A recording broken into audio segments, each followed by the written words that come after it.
ਵਾਹਿਗੁਰੂ ਜੀ ਕਾ ਖਾਲਸਾ ਵਾਹਿਗੁਰੂ ਜੀ ਕੀ ਫਤਿਹ। ਅਸਲਾਮ ਵਾਲੇਕੁਮ ਆਦਾਬ ਬਰਜ਼ ਮਹਾ ਤੁਹਾਡੀ ਹੋਸਟ ਨੀਲਮ ਕੌਰ ਤੇ ਮੈਂ ਚੀਵੀ ਫੋਰ ਦੇ ਸਾਰੇ ਦਰਸ਼ਕਾਂ ਤੇ ਸਰੋਤਿਆਂ ਨੂੰ ਜੀ ਆਇਆਂ ਕਹਿੰਦੀ ਹਾਂ ਪ੍ਰੋਗਰਾਮ ਸੱਚੋ ਸੱਚ ਵਿੱਚ, ਜਿਹੜੇ ਇਸ ਪ੍ਰੋਗਰਾਮ ਨਾਲ ਦੇਸ਼ਾਂ ਵਿਦੇਸ਼ਾਂ ਤੋਂ ਜੁੜ ਚੁੱਕੇ ਨੇ। ਖਾਲਸਾ ਅਫੇਅਰ ਸੈਂਟਰ ਦੇ ਸੰਚਾਲਕ ਡਾਕਟਰ ਅਮਰਜੀਤ ਸਿੰਘ ਜੀ ਸਟੂਡੀਓ ਵਿੱਚ ਮੇਰੇ ਨਾਲ ਸ਼ਾਮਲ ਨੇ।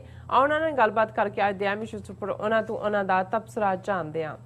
ਜੀ ਡਾਕਟਰ ਸਾਹਿਬ, ਵਾਹਿਗੁਰੂ ਜੀ ਕਾ ਖਾਲਸਾ ਵਾਹਿਗੁਰੂ ਜੀ ਕੀ ਫਤਿਹ। हाँ जी नीलम कौर जी, ਤੁਹਾਨੂੰ ਵੀ ਤੇ ਦੁਨੀਆ ਭਰ ਚ ਬੈਠੇ ਸਾਡੇ ਬਹੁਤ ਹੀ ਪਿਆਰੇ ਸੋਹਣੇ ਸਿਆਣੇ ਟੀਵੀ 84 ਦੇ ਵਿਊਅਰਸ ਨੂੰ ਵੀ ਵਾਹਿਗੁਰੂ ਜੀ ਕਾ ਖਾਲਸਾ ਵਾਹਿਗੁਰੂ ਜੀ ਕੀ ਫਤਿਹ ਤੇ ਸਾਡੇ ਬਹੁਤ ਹੀ ਪਿਆਰੇ ਮੁਸਲਮਾਨ ਭੈਣਾਂ ਭਰਾਵਾਂ ਨੂੰ अस्सलाम वालेकुम। जी डॉक्टर साहब जी आनू प्रोग्राम सचो सच विच बहुत शुक्रिया जी। डॉक्टर साहब आज 4 अक्तूबर 2021 20 नानकशाही संमत 553 ਦਾ ਦਿਨ ਹੈ ਤੇ ਡਾਕਟਰ ਸਾਹਿਬ ਪ੍ਰੋਗਰਾਮ ਸ਼ੁਰੂ ਕਰਨ ਤੋਂ ਪਹਿਲਾਂ ਅਸੀਂ ਆਪਣੇ ਦਰਸ਼ਕਾਂ ਤੇ ਸਰੋਤਿਆਂ ਨੂੰ ਹਮੇਸ਼ਾ ਤਰ੍ਹਾਂ ਦੱਸਦੇ ਵਿਊਅਰਸ ਜੇ ਤੁਸੀਂ ਹੱਕ ਸੱਚ ਇਨਸਾਫ ਤੇ ਪੈਰਾ ਦਿੰਦਾ ਇੱਕੋ ਇੱਕ ਚੈਨਲ ਟੀਵੀ 84 ਨੂੰ ਦੇਖਣਾ ਚਾਹੁੰਦੇ ਹੋ ਤਾਂ ਤੁਸੀਂ ਦੇਖ ਸਕਦੇ ਸਪੈਕਟਰਮ ਕੇਬਲ, ਆਸ਼ੀਨ cable, Bell Fibe cable Canada, roku, ਚਾਤੂ ਬਾਕਸ, ਸ਼ਾਵਾ, ਫੇਸਬੁੱਕ ਟੀਵੀ 84 ਦੀ ਐਪ ਰਾਹੀਂ online streaming and IP box ਤੇ ਤੁਸੀਂ ਟੀਵੀ 84 ਨੂੰ ਦੇਖ ਸਕਦੇ ਹੋ।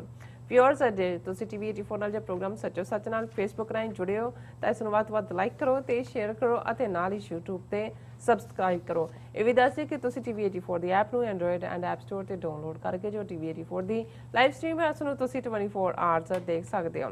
ਵਿਊਅਰਸ ਹੁਣ ਅਸੀਂ ਆਪਣੇ ਪ੍ਰੋਗਰਾਮ ਦੀ ਸ਼ੁਰੂਆਤ ਕਰਨ ਜਾ ਰਹੇ ਹਾਂ। ਇਸ ਵੀਕ ਦਾ ਪਹਿਲਾ ਪ੍ਰੋਗਰਾਮ ਕਰਨ ਜਾ ਰਹੇ ਹਾਂ। ਸੋ ਅੱਜ ਮੰਡੇ ਦਾ ਦਿਨ ਹੈ। ਸੋ ਆਸ ਕਰਦੇ ਹਾਂ ਕਿ ਜਿਹੜਾ ਤੁਹਾਡਾ ਵੀਕਐਂਡ ਹੈ ਉਹ ਬਹੁਤ ਹੀ ਵਧੀਆ ਗੁਜ਼ਰਿਆ ਹੋਏਗਾ। ਸੋ ਵਾਹਿਗੁਰੂ ਅੱਗੇ ਅਰਦਾਸ ਤੇ ਦੁਆ ਬੇਨਤੀ ਕਰਦੇ ਹਾਂ ਕਿ ਤੁਸੀਂ ਹੱਸਦੇ ਰਹੋ, ਜਿਉਂਦੇ ਰਹੋ, ਵਸਦੇ ਰਹੋ ਤੇ ਟੀਵੀ 84 ਦੇ ਨਾਲ ਇਸੇ ਤਰ੍ਹਾਂ ਹੀ ਜੁੜੇ ਰਹੋ। ਸੋ ਪ੍ਰੋਗਰਾਮ ਦੇ ਸ਼ੁਰੂ ਦੇ ਵਿੱਚ ਹਮੇਸ਼ਾ ਤਰ੍ਹਾਂ ਆਪਾਂ ਤੁਹਾਨੂੰ ਦੱਸਦੇ ਕਿ ਅੱਜ ਦੇ ਪ੍ਰੋਗਰਾਮ ਨੂੰ ਸਪਾਂਸਰ ਕੀਤਾ ਗਿਆ ਹੈ ਸਿਆਟਲ ਤੋਂ ਸਰਦਾਰ ਸੁਖਵਿੰਦਰ ਸਿੰਘ ਜੀ ਹੋਰਾਂ ਵੱਲੋਂ। ਸੋ ਇਹਨਾਂ ਨੇ ਟੀਵੀ 84 ਦੀ ਸਮੁੱਚੀ ਟੀਮ ਦਾ ਧੰਨਵਾਦ ਕੀਤਾ ਹੈ ਅਤੇ ਦਰਸ਼ਕਾਂ ਨੂੰ ਬੇਨਤੀ ਕੀਤੀ ਹੈ ਕਿ ਸਿੱਖ ਜਥੇਬੰਦੀਆਂ ਨੂੰ ਕੌਮੀ ਕਾਰਜਾਂ ਦੀ ਪੂਰਤੀ ਲਈ ਸਾਧਨਾਂ ਦੀ ਖਾਸੀ ਲੋੜ ਹੈ।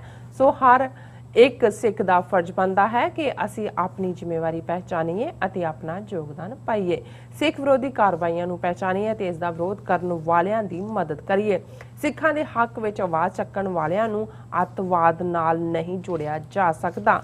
ਸੋ ਸਿੱਖ ਨੈਸ਼ਨਲਿਜ਼ਮ ਅਤੇ ਟੈਰਰਿਜ਼ਮ ਦਾ ਲੇਬਲ ਨਹੀਂ ਲਾਇਆ ਜਾ ਸਕਦਾ। ਸੋ ਅੱਜ ਦੀ ਸਪਾਂਸਰਸ਼ਿਪ ਲਈ ਅਸੀਂ ਸਰਦਾਰ ਸੁਖਵਿੰਦਰ ਸਿੰਘ ਜੀ ਹੋਰਾਂ ਦਾ ਤਹਿ ਦਿਲ ਤੋਂ ਸ਼ੁਕਰੀਆ ਅਦਾ ਕਰਦੇ ਹਾਂ ਔਰ ਤੁਹਾਨੂੰ ਵੀ ਅਪੀਲ ਤੇ ਬੇਨਤੀ ਕਰਦੇ ਹਾਂ ਕਿ ਤੁਸੀਂ ਵੀ ਪ੍ਰੋਗਰਾਮ ਸੱਚੋ ਸੱਚ ਨੂੰ ਵੱਧ ਤੋਂ ਵੱਧ ਸਪਾਂਸਰ ਕਰੋ। ਸਪਾਂਸਰਸ਼ਿਪ ਲਈ ਤੁਸੀਂ ਸਾਨੂੰ ਸਾਡੇ ਫੋਨ ਨੰਬਰ ਤੇ ਕਾਲ ਕਰ ਸਕਦੇ ਹੋ 5166619184। ਤੁਸੀਂ ਸੇਮ ਨੰਬਰ ਤੇ WhatsApp ਕਰ ਸਕਦੇ ਹੋ। ਤੁਸੀਂ ਸਾਨੂੰ ਈਮੇਲ ਵੀ ਕਰ ਸਕਦੇ ਹੋ info@tv84.tv ਤੇ। ਵਿਊਅਰਸ ਉਹ ਪ੍ਰੋਗਰਾਮ ਦੇ ਸ਼ੁਰੂ ਦੇ ਵਿੱਚ ਅੱਜ ਦੇ ਪ੍ਰੋਗਰਾਮ ਦੇ ਵਿੱਚ ਕਰੰਟ ਇਸ਼ੂ ਤੇ ਵੀਕਐਂਡ ਦੇ ਜਿਹੜੇ ਇਸ਼ੂ ਨੇ ਉਹਨਾਂ ਬਾਰੇ ਗੱਲਬਾਤ ਕੀਤੀ ਜਾਏਗੀ ਔਰ ਪਹਿਲੇ ਸੈਗਮੈਂਟ ਦੇ ਵਿੱਚ ਆਪਾਂ ਗੱਲਬਾਤ ਕਰਨ ਜਾ ਰਹੇ ਹਾਂ ਜਿਹੜੀ ਬੜੀ ਹੀ ਦੁਖਦਾਈ ਜਿਹੜੀ ਹੈ ਘਟਨਾ ਜਿਹੜੀ ਵਾਪਰੀ ਯੂਪੀ ਦੇ ਵਿੱਚ। ਉਸ ਦੇ ਵਿੱਚ ਜਿਸ ਤਰ੍ਹਾਂ ਕਿ ਨਾਜ਼ੀ ਤਰਜੀ ਜਿਹੜੀ ਮੋਦੀ ਹੁਕੂਮਤ ਹੁਣ ਸਰੇਆਮ ਜਿਹੜਾ ਗੁੰਡਾਗਰਦੀ ਤੇ ਉਤਰ ਆਈ ਹੈ। ਸੋ ਦਿੱਲੀ ਵਿੱਚ ਪਿਛਲੇ ਲਗਭਗ 10 ਮਹੀਨੇ ਤੋਂ ਕਿਸਾਨਾਂ ਦੀ ਜਿਹੜਾ ਘੇਰੇਬੰਦੀ ਅਤੇ ਮੋਦੀ ਦੇ ਫਲॉप ਅਮਰੀਕੀ ਦੌਰੇ ਨੇ ਹਿੰਦੂ ਤਵੀਆਂ ਦੀ ਜਿਹੜੀ ਬੇਚੈਨੀ ਵਿੱਚ ਵਾਧਾ ਕਰ ਦਿੱਤਾ ਹੈ। ਸੋ ਸਿੱਖ ਕੌਮ ਜਿਹੜੀ ਹਿੰਦੂ ਤਵੀਆਂ ਦੀਆਂ ਜਿਹੜੀਆਂ ਅੱਖਾਂ ਵਿੱਚ ਪਹਿਲਾਂ ਹੀ ਰੜਕਦੀ ਹੈ ਸੋ ਹੁਣ ਹਿੰਦੂ ਤਵੀ ਗੁੰਡਿਆਂ ਦੇ ਸਿੱਧੇ ਨਿਸ਼ਾਨੇ ਤੇ ਹੈ। ਸੋ ਯੂਪੀ ਦੇ ਲਖੀਮਪੁਰ ਖੀਰੀ ਵਿੱਚ 4 ਸਿੱਖ ਕਿਸਾਨਾਂ ਨੂੰ ਕੇਂਦਰੀ ਵਜ਼ੀਰ ਦੇ ਜਿਹੜੇ ਡਿਪਟੀ ਗ੍ਰਹਿ ਮੰਤਰੀ ਦੇ ਮੁੰਡੇ ਵੱਲੋਂ ਕਾਰ ਚੜਾ ਕੇ ਮਾਰਨਾ ਤੇ ਦਰਜਨਾਂ ਹੋਰਨਾਂ ਨੂੰ ਜ਼ਖਮੀ ਕਰਨਾ ਇਹ ਬੀਜੇਪੀ ਦਾ ਸਿੱਖਾਂ ਦੇ ਖਿਲਾਫ ਇੱਕ ਡਾਇਰੈਕਟ ਐਕਸ਼ਨ ਹੈ। ਸੋ ਇਸ ਵਿਸ਼ੇ ਬਾਰੇ ਆਪਾਂ ਗੱਲਬਾਤ ਕਰਨ ਜਾ ਰਹੇ ਹਾਂ। ਸੋ ਅਸੀਂ ਜਾਵਾਂਗੇ ਕਿ ਤੁਸੀਂ ਸਾਡੇ ਨਾਲ ਸਟਾਰਟਿੰਗ ਤੋਂ ਐਂਡ ਤੱਕ ਇਸੇ ਤਰ੍ਹਾਂ ਹੀ ਬਣੇ ਰਹਿਣਾ। ਦੇਖਣ ਸੁਣ ਲਈ ਤੁਹਾਡਾ ਸਭ ਦਾ ਬਹੁਤ ਬਹੁਤ ਸ਼ੁਕਰੀਆ। ਜੀ ਡਾਕਟਰ ਸਾਹਿਬ ਕੀ ਕਹਿਣਾ ਚਾਹੋਗੇ ਇਸ ਗੰਭੀਰ ਖਬਰ ਬਾਰੇ? ਦੇਖੋ, ਸਭ ਤੋਂ ਪਹਿਲਾਂ ਤਾਂ ਅਸੀਂ ਅਕਤੂਬਰ ਦਾ ਸਾਡਾ ਪਹਿਲਾ ਸ਼ੋਅ ਹੈ ਅਕਤੂਬਰ ਮਹੀਨਾ ਔਰ ਪਹਿਲਾਂ ਤਾਂ ਨਹੀਂ ਹੈ ਸ਼ਾਇਦ ਅਕਤੂਬਰ ਫਸਟ ਅਸੀਂ ਕਰ ਲਿਆ ਸੀ ਲੇਕਿਨ ਜਦੋਂ ਅਸੀਂ ਵੀਕਐਂਡ ਤੋਂ ਬਾਅਦ ਆਉਂਦੇ ਹਾਂ ਤਾਂ ਏਦਾਂ ਹੀ ਲੱਗਦਾ ਪਹਿਲਾਂ ਹੀ। ਕਾਫੀ ਦੁਖਦਾਈ ਰਿਹਾ ਇਹ ਵੀਕਐਂਡ ਜਿੱਥੇ ਇੱਕ ਪਾਸੇ ਦੁਨੀਆ ਭਰ 'ਚ ਜਿਹੜਾ ਵੀ ਆਪਣੀ ਧਰਤੀ ਨੂੰ ਪਿਆਰ ਕਰਦਾ ਹੈ, ਆਪਣੀ ਜ਼ਮੀਨ ਨਾਲ ਜੁੜਿਆ ਹੋਇਆ, ਆਪਣੇ ਲੋਕਾਂ ਨਾਲ ਜੁੜਿਆ ਹੋਇਆ, ਉਸ ਦੀਆਂ ਅੱਖਾਂ ਲਖੀਮਪੁਰ ਖੀਰੀ ਸੈਂਟਰਲ ਯੂਪੀ ਇੱਕ ਪਾਸੇ ਹੁਣ ਤੱਕ ਕਿਸਾਨ ਮੋਰਚੇ ਦਾ ਫੋਕਸ ਜਾਂ ਪੰਜਾਬ ਹਰਿਆਣਾ ਤਾਂ ਰਿਹਾ ਹੀ ਤੇ ਦਿੱਲੀ ਦੀਆਂ 3 ਆਊਟਲੈਟਸ ਖਾਸ ਤੌਰ ਦੇ ਉੱਤੇ ਜਿਹੜਾ ਅਸੀਂ ਸਿੰਘੂ ਬਾਰਡਰ ਦੇ ਉੱਤੇ ਦੇਖਦੇ ਹਾਂ, ਟਿਕਰੀ ਬਾਰਡਰ ਦੇ ਉੱਤੇ ਦੇਖਦੇ ਹਾਂ, ਗਾਜ਼ੀਪੁਰ ਵਾਲੇ ਬਾਰਡਰ ਤੇ ਦੇਖਦੇ ਹਾਂ। ਹੁਣ ਪਹਿਲੀ ਵਾਰ ਹੈ ਕਿ ਇਹ ਫੋਕਸ ਸ਼ਿਫਟ ਹੋ ਕੇ ਸੈਂਟਰਲ ਯੂਪੀ ਵੱਲ ਗਿਆ। ਲਖੀਮਪੁਰ ਜ਼ਿਲ੍ਹਾ ਹੈ ਜੀ ਔਰ ਇਸ ਜ਼ਿਲ੍ਹੇ ਦੀ ਹੱਦ ਬਿਲਕੁਲ ਨੇਪਾਲ ਦੇ ਨਾਲ ਲੱਗਦੀ ਹੈ। ਇਸ ਦਾ ਕਿਉਂਕਿ ਖਬਰ ਕੀ ਹੈ, ਕੀ ਵਾਪਰਿਆ, ਇਹ ਤਾਂ ਹੁਣ social media, overall media, YouTubers ਰਾਹੀਂ ਹਰ ਇੱਕ ਨੂੰ ਪਤਾ ਹੈ, ਉਹਦੀ ਵੀ ਅਸੀਂ ਗੱਲ ਕਰਾਂਗੇ। ਪਰ ਮੇਰਾ ਇਹ ਯਤਨ ਹੁੰਦਾ ਹੈ ਕਿ ਉਹਨਾਂ ਪਾਰਟਸ ਵੱਲ ਦੇਖਣਾ ਕਿ ਜਿਨ੍ਹਾਂ ਦੇ ਉੱਤੇ ਆਮ ਨਜ਼ਰ ਨਹੀਂ ਜਾਂਦੀ, ਉਹਦੇ ਕੀ ਕਨਸੀਕੁਐਂਸਿਸ ਹੋਣਗੇ ਭਾਰਤ ਦੀ ਹਕੂਮਤ ਲਈ, ਕਿਸ ਕਦਰ ਇਹ ਗੁੰਡਾਗਰਦੀ ਦੇ ਉੱਤੇ ਹੁਣ ਸਿੱਧਾ RSS ਦਾ ਏਜੰਡਾ ਸਿੱਖਾਂ ਨੂੰ ਟਾਰਗੇਟ ਕਰਨ ਦਾ। ਪਰ ਇਸ ਸਭ ਵੱਲ ਜਾਣ ਤੋਂ ਪਹਿਲਾਂ ਹਾਲਾਂਕਿ ਬਹੁਤ ਇੱਕ ਦੁਖਦਾਈ ਮੰਜ਼ਰ ਸੀ ਔਰ ਹਰ ਕੋਈ ਇਹ ਜਾਣਨਾ ਚਾਹੁੰਦਾ ਸੀ ਕਿ ਭਾਈ ਕੀ ਹੋਇਆ, ਐਂਡ ਉਹਦਾ ਫਿਰ ਕਿਵੇਂ। ਜੇ ਅਸੀਂ 26 ਜਨਵਰੀ ਦੀਆਂ ਘਟਨਾਵਾਂ ਪੀਕ ਸੀ, ਲਗਭਗ ਪੰਜਾਬ ਤੋਂ ਚੱਲੀ ਮੂਵਮੈਂਟ ਜਿਹੜੀ ਕਿ 2020 ਜੂਨ ਦੇ ਵਿੱਚ ਹੀ ਸ਼ੁਰੂ ਹੋ ਜਾਂਦੀ ਹੈ ਜਦੋਂ ਕਿ ਆਰਡੀਨੈਂਸ ਲਿਆਂਦੇ ਜਾਂਦੇ ਨੇ, ਪਰ 26 ਜਨਵਰੀ ਉਹਦਾ ਐਂਟਾਈ ਕਲਾਈਮੈਕਸ ਸੀ। ਕਿਉਂਕਿ ਜਿਉਂ ਹੀ ਯੂਥ ਨੇ ਆਪਣੀ ਸਾਰੀ ਤਾਕਤ ਦਿਖਾਈ, ਲਾਲ ਕਿਲ੍ਹੇ ਦੀ ਫਸੀਲ ਤੇ ਉੱਤੇ ਕੇਸਰੀ ਝੰਡਾ ਝੁਲਦਾ ਹੈ ਤੇ ਇੱਕਦਮ ਜਿਹੜਾ ਇੱਕ ਖੌਫ ਦੇ ਵਿੱਚ ਭਾਰਤੀ ਹਕੂਮਤ ਔਰ ਪੰਜਾਬ ਦੀ ਜਵਾਨੀ ਦੀ ਚੜ੍ਹਤ ਔਰ ਕਿਵੇਂ ਕਿਸਾਨ ਲੀਡਰਸ਼ਿਪ ਨੇ ਯੂ ਟਰਨ ਮਾਰਿਆ, ਕਿਵੇਂ ਆਪਣੀ ਵਿਕਟਰੀ ਨੂੰ ਡਿਫੀਟ ਵਿੱਚ ਬਦਲਿਆ, ਉਹਦਾ ਨਤੀਜਾ ਹੈ ਕਿ 11 ਰਾਊਂਡ ਗੱਲਬਾਤ ਦੇ 26 ਜਨਵਰੀ ਤੋਂ ਪਹਿਲਾਂ ਹੋਏ। ਹੁਣ ਤੱਕ ਇਹਨਾਂ ਦੇ ਤਰਲੇ ਕਰਨ ਦੇ ਬਾਵਜੂਦ ਵੀ ਕੋਈ ਉਹਨਾਂ ਵੱਲੋਂ ਜਿਹੜਾ ਉਹ ਇਨਵੀਟੇਸ਼ਨ ਨਹੀਂ ਆਇਆ ਕਿ ਆਓ ਗੱਲਬਾਤ ਅੱਗੇ ਤੋਰੀਏ। ਇਸੇ ਤਰ੍ਹਾਂ ਜਦੋਂ ਇਹ ਘਟਨਾ ਵਾਪਰਦੀ ਹੈ ਤੇ ਨਜ਼ਰਾਂ ਸਭ ਦੀਆਂ ਲੱਗੀਆਂ ਹੋਈਆਂ ਸੀ, ਜਦੋਂ ਖੂਨ ਡੁੱਲਦਾ ਕਿਤੇ ਔਰ ਉਸ ਦੀ ਜਵਾਬਦੇਹੀ ਹੁੰਦੀ ਹੈ। ਔਰ ਇਹ ਘਟਨਾ ਵਾਪਰਨ ਤੋਂ ਬਿਲਕੁਲ ਇਮੀਡੀਏਟ ਬਾਅਦ ਤੱਕ ਇਹ ਲੱਗਦਾ ਸੀ ਕਿ ਭਾਰਤ ਸਾਰਾ ਯੂਪੀ ਸਟੇਟ ਔਰ ਦੂਜੀ ਜਿਹੜੀ ਹੈ ਉਹ ਥਰ-ਥਰ ਕੰਬ ਰਹੀ ਸੀ। ਬੀਜੇਪੀ ਦੀ ਲੀਡਰਸ਼ਿਪ ਵੀ ਜਿਹੜੀ ਹੈ ਉਹ ਬਿਲਕੁਲ ਖੌਫਜ਼ਦਾ ਸੀ ਕਿ ਭਾਈ ਇਹ ਨਾਲ ਕਿਵੇਂ ਨਿਬੜਨਾ। ਔਰ ਜੋ 26 ਜਨਵਰੀ ਦੀਆਂ ਘਟਨਾਵਾਂ ਦਾ ਅੰਜਾਮ ਸੀ, ਠੀਕ ਉਵੇਂ ਹੀ ਉੱਥੇ ਵੀ ਅਸੀਂ ਦੇਖਦੇ ਹਾਂ ਕਿ ਜਿੱਤੀ ਬਾਜ਼ੀ ਹਾਰਨ ਵਾਲੀ ਗੱਲ। ਤੇ ਹੁਣ ਜਦੋਂ ਇੱਕ ਹੋਰ ਮੌਕਾ ਹੱਥ ਦੇ ਵਿੱਚ ਆਇਆ ਜਿੱਥੇ ਕਿ ਜੇ ਸਿੱਧੀ ਮੰਗ ਇਹ ਰੱਖੀ ਜਾਂਦੀ ਕਿ ਭਾਈ ਇਹ ਕਿਸਾਨ ਕਾਨੂੰਨ ਵਾਪਸ ਲਓ, ਅਦਰਵਾਈਜ਼ ਇਹ ਅਸੀਂ ਜਿਹੜਾ ਉਹ ਸਾਰੇ ਭਾਰਤ ਭਰ ਦੇ ਵਿੱਚ ਜਿਹੜਾ ਹੁਣ ਅਸੀਂ ਸੜਕਾਂ ਤੇ ਨਿਕਲਾਂਗੇ, ਤੇ ਸ਼ਾਇਦ ਜਿਹੜਾ ਇਹਦੇ ਨਤੀਜੇ ਹੋਰ ਹੁੰਦੇ। ਪਰ ਉਹੀ ਸਮਝੌਤਾ 40 ਲੱਖ 45 ਲੱਖ ਦਾ ਇਹ ਇੱਕ ਜਿਹੜਾ $50,000 ਅਮਰੀਕਾ ਦਾ ਬਣਦਾ ਹੈ, ਇਹ ਇੱਕ ਜ਼ਿੰਦਗੀ ਦੀ ਕੀਮਤ ਪਾਈ। ਉਹਦੀ ਗੱਲ ਅਸੀਂ ਕਰਾਂਗੇ, ਪਰ ਪਹਿਲਾਂ ਕਿਉਂਕਿ ਕਈ ਵਾਰ ਬਾਅਦ ਦੇ ਵਿੱਚ ਰਹਿ ਜਾਂਦਾ ਹੈ, ਸਪਾਂਸਰ ਕਰਨ ਵਾਲੇ ਸਾਡੇ ਅੱਜ ਦੇ ਪ੍ਰੋਗਰਾਮ ਨੂੰ ਵੀਰ ਸੁਖਵਿੰਦਰ ਸਿੰਘ ਪਿਆਰੇ ਸਿੰਘ ਨੇ, ਰੱਬ ਨਾਲ ਜੁੜੇ ਹੋਏ ਔਰ ਮੌਜੂਦਾ ਹਾਲਾਤ ਨੂੰ ਵੀ ਸਮਝਦੇ ਨੇ, ਕੌਮ ਦੇ ਨਾਲ ਜਿਹੜੀ ਕਮਿਟਮੈਂਟ ਹੈ ਉਹ ਵੀ ਮੁਕੰਮਲ ਹੈ। ਔਰ TV 84 ਦੇ ਹਵਾਲੇ ਨਾਲ ਜਿਵੇਂ ਤੁਸੀਂ ਦੱਸਿਆ ਕਿ ਉਹ ਇਹ ਮਹਿਸੂਸ ਕਰਦੇ ਨੇ ਕਿ ਜਦੋਂ ਤੱਕ ਅਸੀਂ ਆਪਣਾ ਨੈਰੇਟਿਵ ਵੱਧ ਤੋਂ ਵੱਧ ਆਪਣੇ ਲੋਕਾਂ ਤੱਕ ਨਹੀਂ ਪਹੁੰਚਾਉਂਦੇ, ਜਿਹੜਾ ਵਿਰੋਧੀਆਂ ਦਾ ਪ੍ਰੋਪੇਗੈਂਡਾ ਹੈ ਉਹ ਸਿੱਖੀ ਵੈਲਿਊਜ਼ ਨੂੰ ਛੁਟਿਆਉਣ ਦਾ ਹੋਏ, ਉਹ ਸਾਡੇ ਸਿਆਸੀ ਏਜੰਡੇ ਨੂੰ ਜਿਹੜਾ ਉਹ ਗੰਦਿਆਣ ਦਾ ਹੋਏ ਜਾਂ ਸਿੱਖ ਕੌਮ ਨੂੰ ਭੰਬਲ ਭੂਸੇ 'ਚ ਫਸਾਉਣ ਦਾ ਹੋਏ, ਉਸ ਦਾ ਇੱਕੋ ਇੱਕ ਜਵਾਬ ਜਿਹੜਾ ਹੈ ਉਹ ਮੀਡੀਆ ਰਾਹੀਂ ਦਿੱਤਾ ਜਾ ਸਕਦਾ। ਔਰ ਅਸੀਂ ਜਦੋਂ ਸਿਐਟਲ ਫੇਰੀ ਦੇ ਉੱਤੇ ਗਏ, ਵੀਰ ਸੁਖਵਿੰਦਰ ਸਿੰਘ ਮਿਲਣ ਵੀ ਆਏ ਔਰ ਹਮੇਸ਼ਾ ਹੀ ਉਹ ਇੱਕ ਬੜੇ ਚੰਗੇ ਵੀਰ ਨੇ, ਚੰਗਾ ਉਹਨਾਂ ਦਾ ਲੋਕਲ ਕਮਿਊਨਿਟੀ ਦੇ ਵਿੱਚ ਵੀ ਜਿੱਥੇ ਵੀ ਕੋਈ ਦੁੱਖ ਸੁੱਖ ਹਰ ਇੱਕ ਦਾ ਹੁੰਦਾ ਹੈ ਉਸ ਦੇ ਵਿੱਚ ਸਾਥੀ ਸਹਿਯੋਗੀ ਹੁੰਦੇ ਨੇ। ਸੋ ਅਸੀਂ ਉਹਨਾਂ ਦਾ ਬਹੁਤ ਬਹੁਤ ਸ਼ੁਕਰੀਆ ਅਦਾ ਕਰਦੇ ਹਾਂ। ਹੁਣ ਗੱਲ ਅਸੀਂ 2 ਤੇ 3 ਅਕਤੂਬਰ ਨੂੰ ਕੀ ਵਾਪਰਦਾ ਹੈ ਇਹ ਇਸ ਦਾ ਇੱਕ ਜਿਹੜਾ ਸਿਨੋਪਸਿਸ ਜਾਂ ਬਰਡ ਆਈ ਵਿਊ ਪਹਿਲਾਂ ਦੇਖਦੇ ਕਿ ਇਹਨਾਂ ਦਿਨਾਂ ਦੇ ਵਿੱਚ ਕਿਸਾਨ ਲੀਡਰਸ਼ਿਪ ਵੀ ਜਿਹੜੀ ਹੁਣ ਤੱਕ ਇਸ ਗੱਲ ਦੇ ਉੱਤੇ ਹੀ ਆਮਦਾ ਰਹੀ ਜਦੋਂ ਵੀ ਇਹ ਹੋਇਆ ਕਿ ਜੀ ਅਸੀਂ ਸ਼ਾਂਤਮਈ, ਅਸੀਂ ਪੀਸਫੁਲ, ਅਸੀਂ ਨਿਸ਼ਾਨ ਸਾਹਿਬ ਵੀ ਨਹੀਂ, ਜਕਾਰਾ ਵੀ ਨਾ ਹੋਏ, ਕੋਈ ਹੋਰ ਵੀ ਨਾ ਹੋਏ, ਚਲੋ ਅਸੀਂ ਇਸ ਸਾਰਿਆਂ ਨੂੰ ਮੰਨਦੇ ਹਾਂ ਵੀ ਕੋਈ ਗੱਲ ਨਹੀਂ ਹੈ, ਸਾਡੇ ਧਰਤੀ ਦੇ ਪੁੱਤਰ ਪੁੱਤਰੀਆਂ ਨੇ, ਅਲਟੀਮੇਟਲੀ ਤਿੰਨਾਂ ਕਾਨੂੰਨਾਂ ਦਾ ਖਤਮ ਹੋਣਾ ਇਹੀ ਸਾਡਾ ਪਹਿਲਾ ਇੱਕ ਸਟੈਪ ਹੋ ਸਕਦਾ ਹੈ ਆਪਣੀ ਅਲਟੀਮੇਟ ਮੰਜ਼ਿਲ ਵੱਲ। ਔਰ ਇਹ ਵੀ ਸਾਨੂੰ ਪਤਾ ਹੈ ਵੀ ਇਸ ਸਾਰੇ ਚੋਂ ਇੰਨੀ ਫਰਸਟ੍ਰੇਸ਼ਨ ਨਿਕਲਣੀ ਹੈ ਜਿਹੜੀ ਕਿ ਨਿਕਲ ਰਹੀ ਹੈ ਲਗਾਤਾਰਤਾ ਦੇ ਨਾਲ, ਕਿ ਜਿਹੜੀ ਕੌਮ ਇਸ ਸਾਰੇ ਨੂੰ ਲੀਡ ਕਰ ਰਹੀ ਹੈ। ਔਰ ਇਹ ਸਵਾਲ ਪੁੱਛਿਆ ਜਾ ਰਿਹਾ ਹੈ ਕਿ ਭਾਈ ਇਹ ਵਾਕਿਆ ਜਦੋਂ ਦਾ ਇਹ ਸਾਰਾ ਚੱਲਿਆ ਹੈ, ਜੇ 700 ਤੋਂ 900 ਤੱਕ ਜਿਹੜੀਆਂ ਕੁਰਬਾਨੀਆਂ ਦੀ ਗੱਲ ਹੁੰਦੀ ਹੈ, ਵੀ ਇਹਨਾਂ ਚੋਂ 96% ਸਿੱਖ ਹੀ ਕਿਉਂ ਨੇ। ਇਹ ਸਵਾਲ ਕੁਦਰਤੀ ਪੁੱਛਿਆ ਜਾਂਦਾ ਹੈ ਕਿ ਭਾਈ ਭਾਰਤ ਦੀ ਆਬਾਦੀ ਜਿਹੜੀ ਹੈ ਉਹ 1 ਬਿਲੀਅਨ 350 ਮਿਲੀਅਨ ਹੈ, ਔਰ ਜਦੋਂ ਪਿਛਲੇ ਦਿਨਾਂ 'ਚ ਵੌਇਸ ਆਫ ਸਾਊਥ ਏਸ਼ੀਆ ਦੇ ਨਾਲ ਸਾਡਾ ਇੰਟਰਵਿਊ ਸੀ, ਔਰ ਉਸ ਇੰਟਰਵਿਊ ਨੂੰ ਵੀਕਐਂਡ ਦੇ ਉੱਤੇ ਅਪਲੋਡ ਕੀਤਾ ਗਿਆ, ਸਾਡੇ ਦਰਸ਼ਕਾਂ ਵੱਲੋਂ ਪਸੰਦ ਕੀਤਾ ਗਿਆ। 26-27 ਮਿੰਟ ਦਾ ਇੰਟਰਵਿਊ ਸੀ, ਤੇ ਉਹਦੇ 'ਚ ਇੱਕ ਸਵਾਲ ਇਹ ਸੀ ਕਿ ਭਾਰਤ ਦੀ ਮਈਸ਼ਤ ਜਾਂ ਇਕਨੋਮੀ ਦੇ ਵਿੱਚ ਕਿੰਨੇ ਲੋਕ ਨੇ ਜਿਹੜੇ ਖੇਤੀਬਾੜੀ ਤੇ ਨਿਰਭਰ ਕਰਦੇ ਨੇ। ਔਰ ਮੈਂ ਇਹ ਕਿਹਾ ਸੀ ਕਿ ਵੀ ਜੇ ਅਸੀਂ ਇੱਕ ਜਨਰਲ ਜਿਹਾ ਡਾਟਾ ਜਾਂ ਦੇਖੀਏ ਤੇ 65% ਲੋਕ ਭਾਰਤ ਦੇ ਵਿੱਚ ਜਿਨ੍ਹਾਂ ਦਾ ਦਾਰਮਦਾਰ ਖੇਤੀਬਾੜੀ ਤੇ ਹੈ। ਇੱਕ ਉਹਨਾਂ ਚੋਂ ਨੇ ਜਿਹੜੇ ਤਾਂ ਬਿਲਕੁਲ ਖੇਤੀਬਾੜੀ ਤੇ ਨੇ, ਪਰ ਕੁਝ ਉਹ ਵੀ ਨੇ ਭਾਵੇਂ ਦੂਸਰੇ ਵੀ ਕੋਈ ਕੰਮ ਧੰਦੇ ਕਰਦੇ ਹੋਣ, ਪਰ ਉਹਨਾਂ ਦਾ ਜਿਹੜਾ ਗੁਜ਼ਾਰਾ ਹੈ ਉਹ ਖੇਤੀਬਾੜੀ ਦੇ ਨਾਲ ਜੁੜਿਆ ਹੋਇਆ।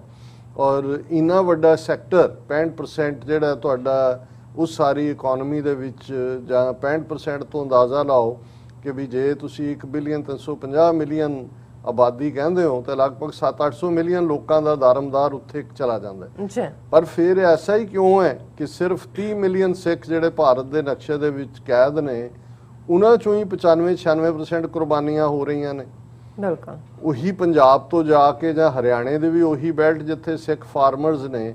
ਔਰ ਹੁਣ ਵੀ ਜੇ 4 ਸ਼ਹਾਦਤਾਂ ਲਖੀਮਪੁਰ ਖੀਰੀ ਦੇ ਵਿੱਚ ਹੋਈਆਂ ਨੇ ਕਿਸਾਨਾਂ ਦੀਆਂ, ਚਾਰੋਂ ਸਿੱਖ ਨੇ। ਔਰ ਉਹਨਾਂ ਦੀ ਜੇ ਤੁਸੀਂ ਈਵਨ ਉਮਰਾਂ ਦੇਖਦੇ ਹੋ, ਔਰ ਉਹਨਾਂ ਦੇ, ਕਿਉਂਕਿ ਸੰਯੁਕਤ ਕਿਸਾਨ ਮੋਰਚੇ ਦੀ ਪ੍ਰੈਸ ਰਿਲੀਜ਼ ਨੂੰ ਹੀ ਮੈਂ ਆਧਾਰ ਬਣਾ ਰਿਹਾ ਕਿ ਉਹਦੇ ਵਿੱਚ ਲਵਪ੍ਰੀਤ ਸਿੰਘ ਜਿਹੜਾ 20 ਸਾਲਾਂ ਦਾ ਗੱਭਰੂ ਹੈ, ਔਰ ਉਹਨਾਂ ਦੀ ਅੱਜ BBC ਨੇ ਉਹਨਾਂ ਦੇ ਪਰਿਵਾਰ ਦੀ ਦਿੱਤੀ ਵੀਡੀਓ ਛੋਟੀ, ਉਹਦੀ ਭੈਣ ਜਿਹੜੀ ਰੋ ਰਹੀ ਹੈ, ਉਹ ਕਹਿ ਰਹੀ ਹੈ ਮੇਰਾ ਵੀਰ ਤਾਂ ਸੰਤ ਸੀ, ਅਜੇ ਉਹਨੇ ਹਾਈ ਸਕੂਲ ਪਾਸ ਕੀਤਾ ਸੀ। ਮੈਂ ਔਰ ਤੁਸੀਂ ਉਹ ਦੇਖ ਨਹੀਂ ਸਕਦੇ ਜਿਸ ਕਿਸਮ ਦਾ ਇੰਨਾ ਕੋ ਵੈਰਾਗ ਹੁੰਦਾ ਹੈ। ਹੁਣ 20 ਸਾਲਾਂ ਦਾ ਗੱਭਰੂ ਸੋਹਣਾ ਲਵਪ੍ਰੀਤ ਸਿੰਘ ਇਸ ਬੀਜੇਪੀ ਗੁੰਡਾਗਰਦੀ ਦੀ ਭੇਟ ਚੜਿਆ। ਦਲਜੀਤ ਸਿੰਘ 35 ਸਾਲਾਂ ਦੇ ਨੇ, ਔਰ ਉਹਨਾਂ ਦਾ ਦਲਜੀਤ ਸਿੰਘ ਉਹਨਾਂ ਦਾ ਬੇਟਾ 14-15 ਸਾਲ ਦਾ ਹੋਏਗਾ, ਉਹਨੂੰ ਉਹ ਲਲਨ ਟੌਪ ਇੱਕ ਹੈ, ਉਹ ਇੰਟਰਵਿਊ ਕਰ ਰਿਹਾ। ਉਹਦੀਆਂ ਅੱਖਾਂ ਚੋਂ ਜਿਹੜਾ ਤੁਹਾਨੂੰ ਉਹਨੇ ਇੱਕ ਵਾਰ ਵੀ ਬੱਚੇ ਨੇ ਅੱਖ ਚਮਕਾਈ ਨਹੀਂ ਹੈ, ਜਿਵੇਂ ਰੋ ਰੋ ਕੇ ਅਥਰੂ ਜਿਹੜੇ ਨੇ ਉਹ ਸੁੱਕੇ ਹੋਏ ਨੇ।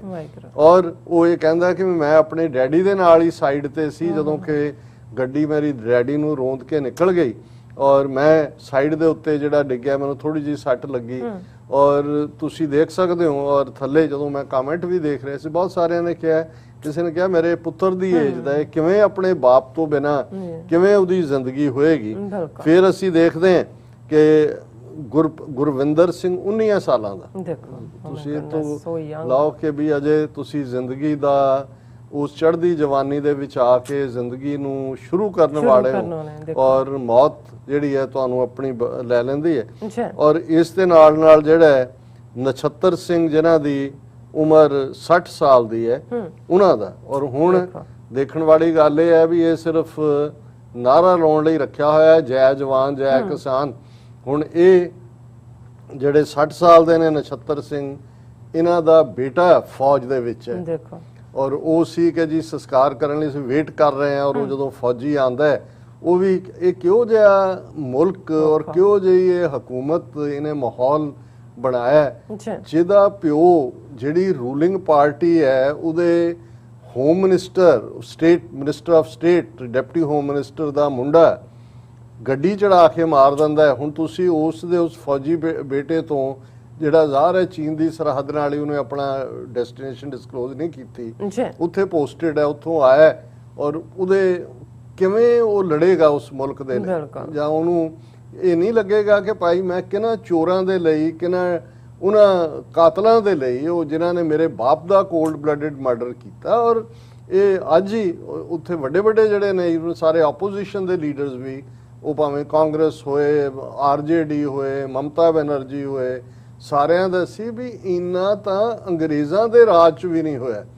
ਅੰਗਰੇਜ਼ਾਂ ਨੇ ਗੋਲੀ ਚਲਾਈ, ਜਲਿਆਂਵਾਲਾ ਬਾਗ ਸਾਡੇ ਸਾਹਮਣੇ ਹੈ, ਬੈਟਨ ਚਾਰਜ ਹੁੰਦਾ ਸੀ, ਲਾਠੀ ਚਾਰਜ ਹੋਇਆ, ਘੋੜ ਚੜੀ ਪੁਲਿਸ ਵੀ ਹੁੰਦੀ ਸੀ, ਪਰ ਇਹ ਨਹੀਂ ਹੋਇਆ ਵੀ ਕਿਸੇ ਅੰਗਰੇਜ਼ ਅਫਸਰ ਨੇ ਪ੍ਰੋਟੈਸਟ ਕਰ ਰਹੇ ਲੋਕਾਂ ਦੇ ਉੱਤੇ ਆ ਕੇ ਕਿਹਾ ਹੋਇਆ ਕਿ ਇਹਨਾਂ ਨੂੰ ਗੱਡੀਆਂ ਦੇ ਥੱਲੇ ਕਰ ਦਿਓ। ਇਸ ਕਿਸਮ ਦੀ ਘਟਨਾ ਪਹਿਲਾਂ ਕਦੇ ਨਹੀਂ ਹੋਈ।